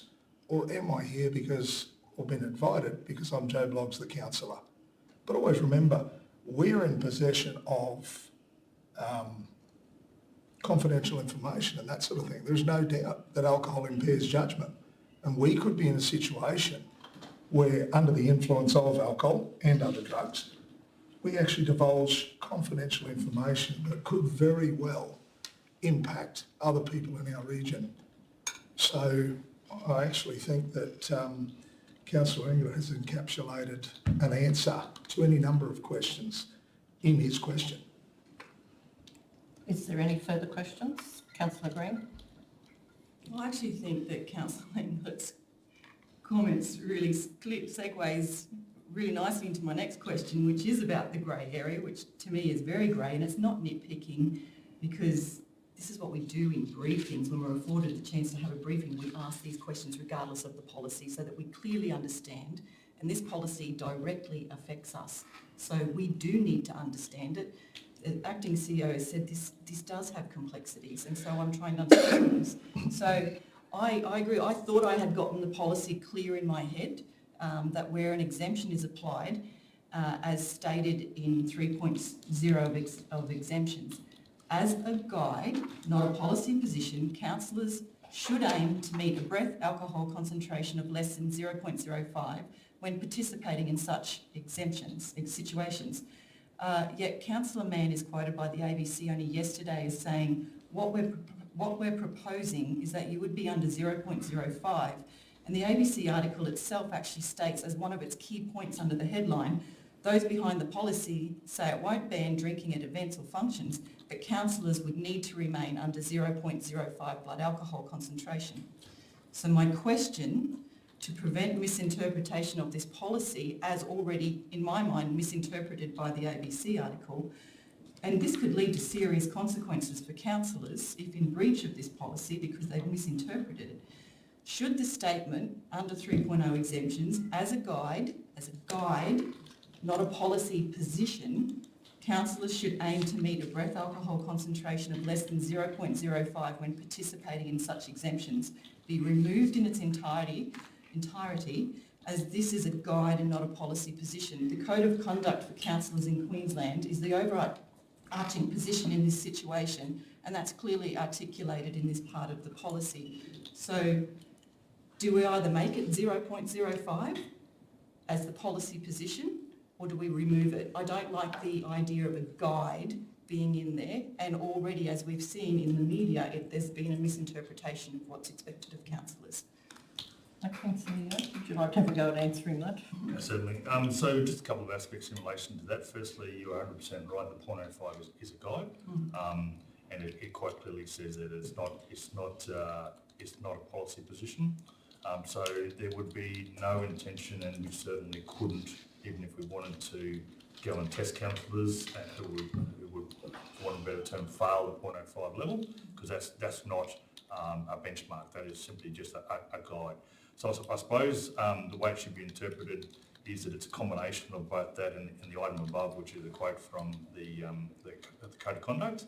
So quite simply, we wouldn't be looking at the second one unless there was a first one. So it really comes down to the behaviour of the councillor. If there was an issue or a proven issue in relation to the behaviour of the councillor, combined with a failing, for want of a better term, of the 0.05 guidelines, which would be something that would have to be fairly extreme, because again, it's not a testing regime. That's how that would be applied. So you certainly couldn't use that holistically or solely in relation to the test or fail in relation to minimum policy. Councillor Green, do you have further questions? I do have further questions, thank you. So, just so I can be clear on the application of this policy in a real life situation that generally could occur, and So say I'm at a function at a venue that's outside of council. It's a community meeting, for instance, is a good example. No alcohol's being served, so I would ensure that I abstain from drinking, so I have the 0.00 blood alcohol level, as per the policy. After the function, keeping in mind that there's a grey area between the starting and finishing times of functions, I stay on in the same venue with many of the same people who've attended the function to enjoy some social drinks. Many of the people I'm surrounded by will more than likely still address me as Councillor Green and may even ask questions in relation to my role. I think we've all experienced that before. How does this policy apply in this situation, given this policy states right in the opening scope, noting the role of the councillor does not have a defined start and finish time or designated place of work, this policy only applies when a councillor is undertaking official duties. What is the risk of me being reported for breaching the policy if the start and finish time of this event is subjective to participants at that function? I have to get that question answered first. Yeah. Acting CEO, and then I'll go to you, Councillor. Happy to answer that question. I suppose the simple answer to that is for the example that you used. So if you're attending a community meeting that's at, let's say, the local bowls club, unless there is alcohol served as part of that actual event, as far as I'm concerned, that event finishes when the meeting finishes, and if members of that group or members of attendees then want to privately attend the bar or otherwise, so that's entirely up to them, which would be no different if you went to a different venue. So you're quite right, whether it's after that and clocking on or off, it's not quite as simple, obviously, as a councillor clocking on and off, but really it will come back to, was the event itself one that was there was an expectation of having alcohol at, but as soon as that event or that meeting is finished, what a councillor does after that wouldn't necessarily be applied by the policy, keeping coming back to the code of conduct. Councillor first. Sorry, Councillor, I've got Councillor Inglet had his hand up first. So I looked at, and again, am I oversimplifying this? I would consider that event at the same as a conference. The conference clocks off at 5, but I'm there with a specific set of people that are there because I'm there because those people are there. And so in the same vein of a conference where I might clock off and go for social drinks with them, I need to maintain my behaviour. I'm representing this organisation. And also, as to allude to what Councillor Bella said earlier about I need to loose lips sink ships, and so I consider myself, I've gone to that venue as a councillor, and I've interacted as my duties, and now I'm hanging out with these people. I need to maintain my conduct, and specifically if I'm claiming travel home, if I've claimed to travel there and I'm claiming travel home, that's the ratepayer giving me money back for my fuel expenses. So at the point at which I travel home, until I sign off on that time home and kilometres logged on my thing, I'm on duty. Councillor Bowler. Actually, Councillor Engler once again touched on the just fleshing out the answer that Director McKendry gave. I would have to say that probably 95% of the time when we're at those events, we've driven ourselves there. For that reason, we've got to be under 0.05 anyway. So once again, moot point. Did you have a question, Councillor Jones, and then I'll go to Councillor Green? I just wanted to make a comment around the fact that as councillors, we chose this life, we chose this job, and the community elected us as such. And I thought something that I always live by, which is very simplified, as Councillor England has said, yet perception is reality. So we do have a public life, it's 24/7, and at the end of the day, we will get or we won't get re-elected according to the perception of the community. So even in my private life, I'm always on guard in relation to my role as a councillor, always. Councillor Green, did you have a question? Yeah, I actually seem to be getting more confused. So back to Councillor England's comments there. We've just got to be careful we're not debating. Yes. Here. So, of course. So my question is, So do we need to be 0.00 all the time? Because I can have one drink after an event. Sorry, if I'm travelling, I'm at a conference, for example, and I have one drink after the conference is clocked off and I'm now at the event, Councillor Englett's saying if we're under the ratepayers' money then we shouldn't be, or if it's the Mayor's Ball, for example, it feels like we're sort of talking about, are we talking about 0.00 all the time, or are we talking about the exemptions? Because we seem to be saying on one side that we should always just be 0.00, when we know in the reality, I often drive to events, I may have one glass. That puts me, in regards to official duties, that puts me in breach of the policy because I'm 0.00, but in regards to code of conduct, I'm fine. In regards to laws, I'm fine, I can drive home. So I'm just getting more confused as we start to go into these questions about if council pays for the ticket, then we should not be drinking at all. Councillor, Acting CEO, sorry. I think the question I might be answering is back to the one in relation to when an event finishes and what happens after that. So it's very difficult, obviously, to answer hypothetical questions, but I think there's probably two bits of that. Yeah. So in my view, number one would be if you finish the community event and the president of the association says, come and let me buy you a drink, that to me would fall under the category of an exempt activity, and one would expect it would be civil to accept that in line with, particularly if you're driving there, etc. I suppose the way I answered the original question was in relation to going to a community event or community meeting that quite clearly finishes, and the people that you then associate with would be what I would consider to be friends or acquaintances that are there, and outside that have decided to go and have a meal or a drink, etc. So the second one to me is the event's been finished during your own time. The first one, it would be in somewhat a continuation of the event, which again, it would be expected that if the president of the local progress association said after the meeting, thank you for your time, we're all going to have a quick drink at the bar, Mr. President shout. In my view, that would fall under the category of the exempt event.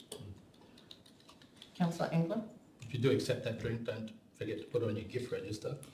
I don't think it goes to the dollar value that's required. Well, how many drinks a year are we getting for free? So just again going back, I suppose in my last question, it seems like I'm holding myself personally to a higher standard than the policy. That's my opinion. What does the policy, as you read it, say that we can't have a drink at the Mayor's Ball? No. Acting CEO? No, it doesn't say that. So in my view, the Mayor's Ball would be what would be considered to be an exempt event. And if paid for by council, this would apply, and there would be an expectation to try and keep close to the 0.05, but that's entirely up to the councillor, and it more comes back to, as a number 3, the behaviour of the councillor at that event, then combined with the guide of 0.05. Thank you. Okay. Councillor Green, have you Two got questions two more? left, and then thanks again for your patience. So, as the report reads, that given the specific coverage of mayor and councillors, no further consultation was necessary. There are only 10 councillors and the mayor, and I'd just like to ask the table, which councillors were directly informed or consulted about the policy between the time, which I believe was the 4th of the 7th, 2022, when this idea was first conceived by Councillors Mann and Councillors Bella, and then when the draft was emailed to us all on the 11th of August. So can I ask who was consulted or directly? We got it at the same time. We got it at the same time. Okay, so no one was informed that this was coming? Can I ask the relevance of the question? We knew it was coming. We knew it was Okay, coming, but Councillor we weren't England involved. first. Hang on a minute, hang on. Councillor England? Can I ask the relevance of the question? I mean, like, councillors are entitled to talk to each other about certain things. I found out at the same time. I hope nobody's going to suggest that councillors are in a similar situation to recent events. I don't want to be tagged as someone. So I'm just asking, what is the relevance? Why are we asking which of you did this? Why that question? I'll go back to Councillor Green to clarify her Yeah, question. the relevance is exactly what I said.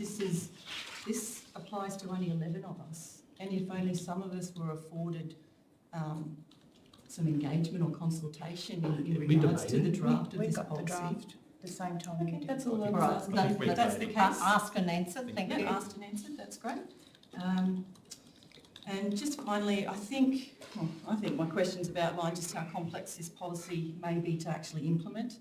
And will councillors be afforded to review this policy if it is endorsed today in 12 months' time, just to ensure that the implementation and the continual improvement of this new and complex policy occurs?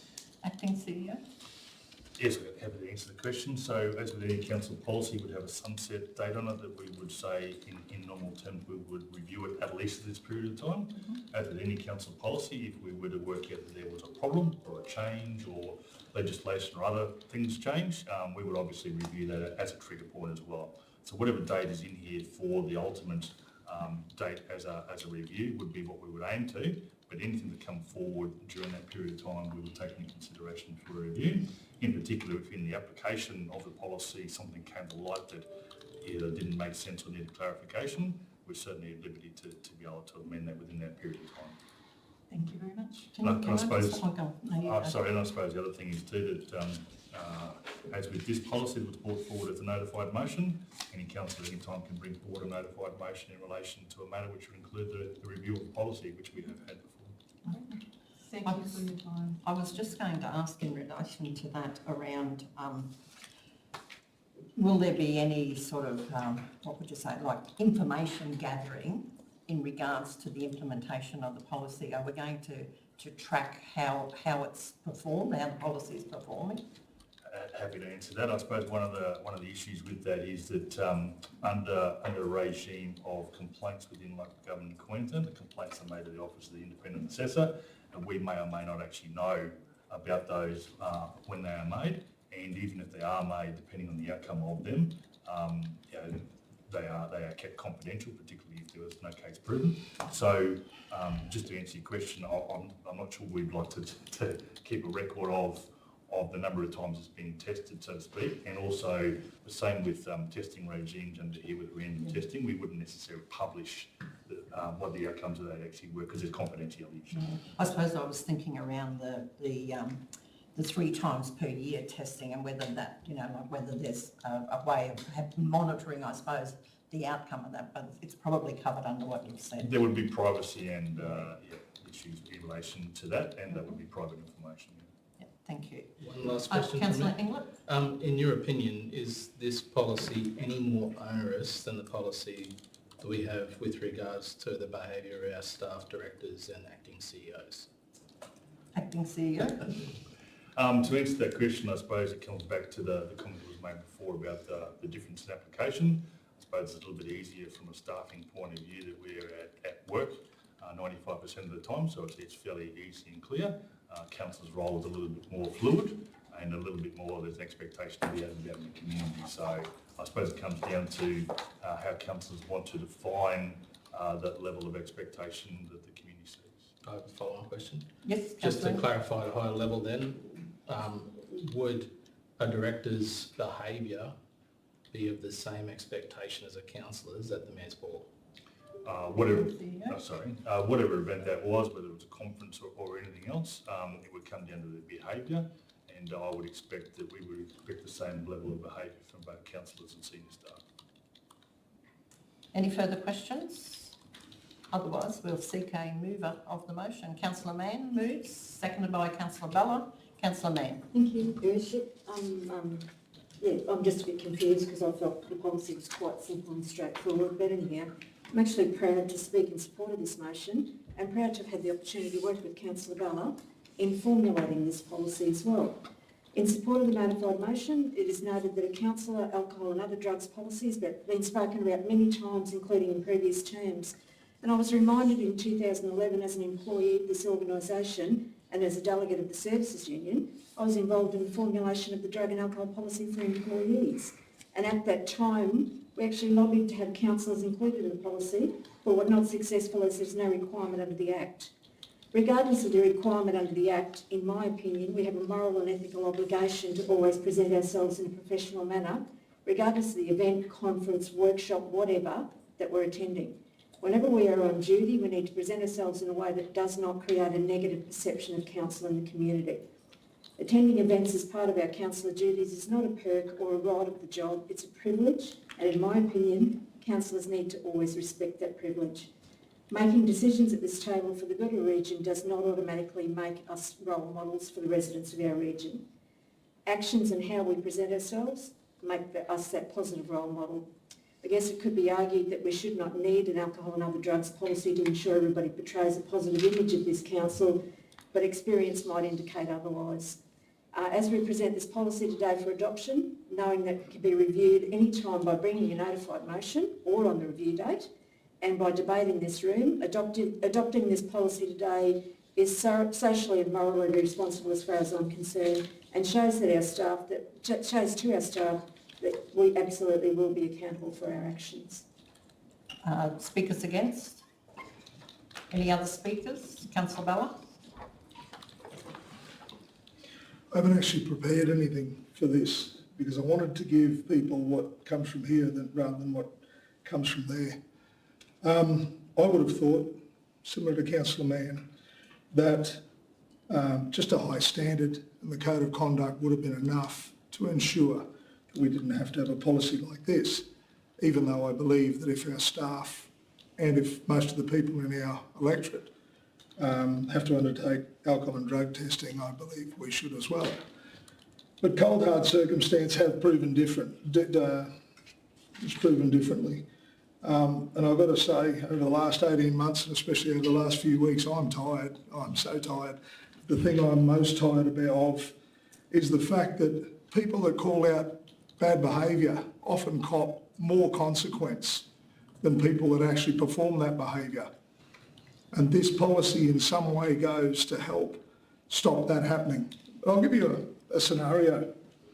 You imagine some poor 18, 19-year-old that's been called into work in an area they're not familiar with, behind a bar, and is made awfully aware of their responsible service of alcohol requirements and the fact that they face very real repercussions should they serve an obviously intoxicated person. Now you imagine the conflict they are placed under when a councillor goes to the bar and orders a drink. Now, do they say no, as the law would have them say, and possibly in their minds risk losing their job? Or do they say yes and then down the track face consequences through the responsible service of alcohol legislation? Should they be in that position? No, they shouldn't. And I think it's disgraceful that they might be placed in that position. We're not talking about the little .05s or whatever. We're talking about someone that is openly and quite clearly intoxicated. That's the sort of thing that we need to clean up. That is an abuse of perceived power. And I won't stand by that sort of thing. I will not stand for it. That's one of the reasons this is here. The other thing is, if I've got to go out and drive a truck, or if I've got to operate machinery or anything like that, I don't drink the night before. Is it that hard? Is it that hard? And as I said, I'm so damn tired because everything I went through in the last 18 months was all to do with alcohol and drugs and people taking it to excess. People need to know that when we make a decision, that truck driver, that machinery operator that is on zero alcohol needs to know that when we make a decision that affects his life or indeed her life, that we too have absolute clarity of thought. We can use acumen and intellect that is not marred by the after effects of the consumption of alcohol and drugs. That we pin our decisions down to the dot, that we get them right, that we don't turn up half fuzzy. There is no doubt that alcohol and drugs, in even the slightest extent, affects our judgment. That has been proven. .05 is merely a nice break point between one side and the other. When you come into this chamber, you should be zero. Not had one before or had a whole heap the night before and come in here with bedhead and whatever. No, come in here, be clear. And I really want to thank Councillor Mann for the work she did on it. Just the hard slog she put in going through it. I want to thank everyone else because, yeah, I've talked about this for a long time, and every time I've talked about it, the majority of councillors have actually given their views on it. And once that policy came up, the draft policy, once again, the majority of councillors approached me. The majority approached me and had a few words about it. And it was incredibly positive, and I thank them for that. Thank you, Councillor Bella. Is there any other speakers? Councillor Jones? Thank you, Deputy Mayor. I'd just like to say that I applaud Councillor Mann and Councillor Bella for bringing this up to councillors for a decision today. It has been a long time coming, and I actually recall raising this myself in 2004 in my first term of council. I have since worked as a manager for a drug and alcohol business, and I have very, very strong views about one in, all in. We are, after all, human beings. We should not be oblivious to the rules that exist, and we should, as such, treat ourselves as we treat our staff. So setting example is foremost in my mind, and I once again want to thank Councillor Bella and Mann for bringing this notified motion forward. It has my full support. Thank you. Thank you very much, Councillor Jones. Is there any other speakers? Councillor Green? Thank you. So the report states that councillors have advised that a councillor alcohol and other drugs policy has been spoken about many times, and Councillor Bella just reflected on that. I've genuinely never had this discussion with other councillors. I've never genuinely been asked this question. So I have 11 years of experience in the mining industry. I worked under 3 different companies, from small to large, and under 3 different drug and alcohol testing regimes. I was tested every single shift. I had to blow in the bag, and I drew the marble numerous times to be randomly tested for drugs. I did pass every single test with flying colours, just to make that clear. So I've got a lot of experience in this area personally, and I was really disappointed that I wasn't afforded the opportunity to be properly consulted. And myself and the Deputy Mayor both did ask for a briefing on this. We did approach these councillors to ask further questions, and that request was rejected, and to have a whole of council briefing so that we could really nut the ins and outs of this. And as the acting CEO, there is complexities to this. Some may think that this is a simple policy. I don't. And I think that some very good councillors could be left out to dry if there's a misinterpretation of this policy. So a policy is only as good as how robust it is and how implementable it is. I'm hearing today that the implementation in a number of circumstances is a bit wishy-washy. So I endorse it. I fully support a drug and alcohol policy for councillors, 100%. We should be held to the same standard as anyone else in this community. As I said, a policy is only as good as how robust it is. So I do really look forward to a review, and if there is possibly ways to gather data to actually understand how how strong this policy is, how able we are to implement it. I would have loved to have heard the feedback from the only three other councils in Queensland that have implemented it. Ipswich for 2 years, for example. I'm sure there would have been some great insights from these councils that could have added to the consultation in the creation of our policy. So that said, I do fully endorse this. Thank you for bringing it forward, Councillors Mann and Councillors Bella, and I do really look forward to the implementation of this policy and the review that we continually improve this policy going into the future. Thank you. Thank you, Councillor Green. Is there any other speakers to the motion? Councillor Engler? Thank you. This was discussed in the previous term, and I believe other previous terms as well. It was discussed in the 2016 to 2020 cohort numerous times. For some reason it wasn't put forward, but The reason the notified motion exists is so that a councillor has an opportunity to put forward an idea without being interrupted, without being delayed, without being silenced. The notified motion does not require consultation, so councillors have that one ability to put forward an idea without having to be accosted or delayed in that. When it gets to the table, we can debate it, and it can be laid on the table even. Anyone can vote to lay this on the table. I don't expect to start seeing councillors drop like flies around here. I would consider everyone to be fully experienced in what their role is. We are held to a higher account than other people in our community, and so we should be.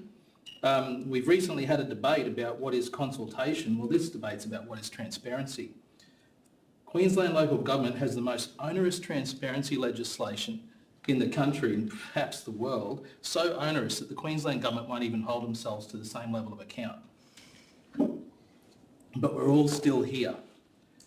What's good for our staff, what's good for our directors, what's good for our acting CEO is good for us as well, in my opinion. The community has an expectation that we walk the talk, and I personally have no concerns about this policy. Thank you, Councillor Ingott. Is there any further speakers to the motion? I'd just like to put on public record to say that I too fully endorse the policy that's being put forward here today, and I totally agree with Councillor Inglett's comments about being held to the same standard as our staff, to the same standard as other workplaces hold their employees to. It just is a little bit grey for councillors because it's a 24/7 job, and that's what makes it very difficult. And I know from in past, that's the reason this policy has not been put forward before, because of the concerns in the grey area. But we're happy to fully endorse it here today, and I think it's a great step forward for Mackay Regional Council. So with that, with no other speakers, I'll put the motion. All those in favour? Nobody's against, that's carried. Thank you very much. All right, let's move on then to public participation, which I don't think there's any today. Late business, has any councillors got any matters for late business? Councillor Bella. This is just a little bit off to the side, but it's a bit of a feel-good story. Once again, we had all abilities training last week, and we had a game, an inter-club game at Cutter Stadium on Saturday, which was very well attended. But one of the things that happened was that one of the girls, we think during warm-up, lost a ring, and was a little traumatised over it. I thought it was just a knockabout ring, going by another kind of thing. But we actually had a bloke who was formerly tied up with council and who coached with me, and who's recently had the misfortune to lose his wife, Robbie Hardwick, who's come on board to help me with coaching with a friend of his, Gordon Reid, and a number of other people. And yesterday, Mr. Hardwick turned up. I saw him in Facebook asking whether someone would give him something. And 2 hours before training, Mr. Hardwick was there with a metal detector walking up and down Cutter Stadium to very little result. And his mate Reedy decided to walk over to give him a hand, and in walking over, just as he got there, looked down, and there was the ring between the two of them. It was actually an old wedding ring encrusted with diamonds across the front. It had great sentimental value to Tracy. So, yeah, I think the gods were on our side. So we've got another couple of training sessions, then we go to Townsville for another game against Townsville prior to the Cutters game at Cutter Stadium. Thank you very much. Thank you, Councillor Bella. Late business, Councillor Jones. Thank you, Deputy Mayor. I just wanted to raise that there is a community event in a couple of weeks' time called Cane Country Ball. It's the third time that this ball's been put up in the Valley, and if there's anybody listening online or any councillors are, able to attend, that I'm sure the community and the committee up there would be most grateful in their presence. So, yeah, it's a great event. Wish you every success with your event. Other late business, Councillor Green? Yes, thank you. So Clean Up the Mackay region has had a name change from the Great Northern Cleanup, I believe. So last year I did ask if that was something that could be considered because that got quite confusing, I think, for residents what was going on. We've already had a few sessions underway. Deputy Mayor, I think you cleaned up Shellgrip Creek recently, is that correct? Did a little bit, not much, but did a little bit. Had previous engagements. Every bit counts in helping Mackay's litter to not make it into our waterways, and that's what this program's all about. So there's 4 events on this weekend that you can register for, but I'm sure you can also just rock up if it's something that you think that you'll do on a Sunday morning. So there's, like I said, there's 4 on Saturday, the 27th of August, from 9 to 11, Plain Creek Revegetation Site, and on the same day from 3 to 5 p.m. at Grass Tree Beach. And then again on Sunday, this Sunday the 28th, from 8 a.m. to 10 a.m. is the Riverside Drive at Cremorne. I'm sure that one will have quite a bit of rubbish to pick up. A lot of helping hands would be great. And 9 to 11 at Hodges Road at Shoal Point, and I'll be there on Sunday with my gloves on. So I do hope that the community can just come along, whether you can give 30 minutes or 2 hours, it'd be fantastic to help clean up our region. Thank you. Thank you, Councillor Green. Any further late business? No further late business? Okay, let's move on. So we've got a number of confidential reports. Would anybody like to go into confidential? Councillor Jones, would you like to move that we move into confidential? Seconded by Councillor Engler. All those in favour? Nobody's against, that's carried. All right.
All right, good to go. Okay, so item number 17 is the confidential report. 17.1 is our legal services monthly report for July 2022. Somebody like to move that, please? Councillor Bonaventura, second by Councillor Englet. All those in favour? Nobody's against, that's carried. 17.2, the approved sponsorship under the Invest Mackay Events and Conference Attraction Program for July 2022. Somebody like to move that? Thanks. Councillor Englet, second by Councillor Townsend. All those in favour? Nobody's against, that's carried. 17.3, the approved concessions under the Facilitating Development Policy and the Mackay Region Policy for July 2022. Would somebody like to move that? Thanks. Councillor Townsend, second by Councillor Green. All those in favour? Nobody's against, that's carried.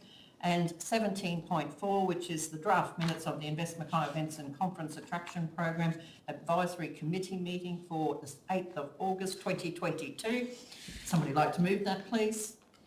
Councillor Townsend, second by Councillor Green. All those in favour? Nobody's against, that's carried. That brings us to a close for our meeting today. Thank you very much, councillors, for your participation. Our acting CEO, thank you very much for your assistance, and all of our directors. Meeting closed. Thank you.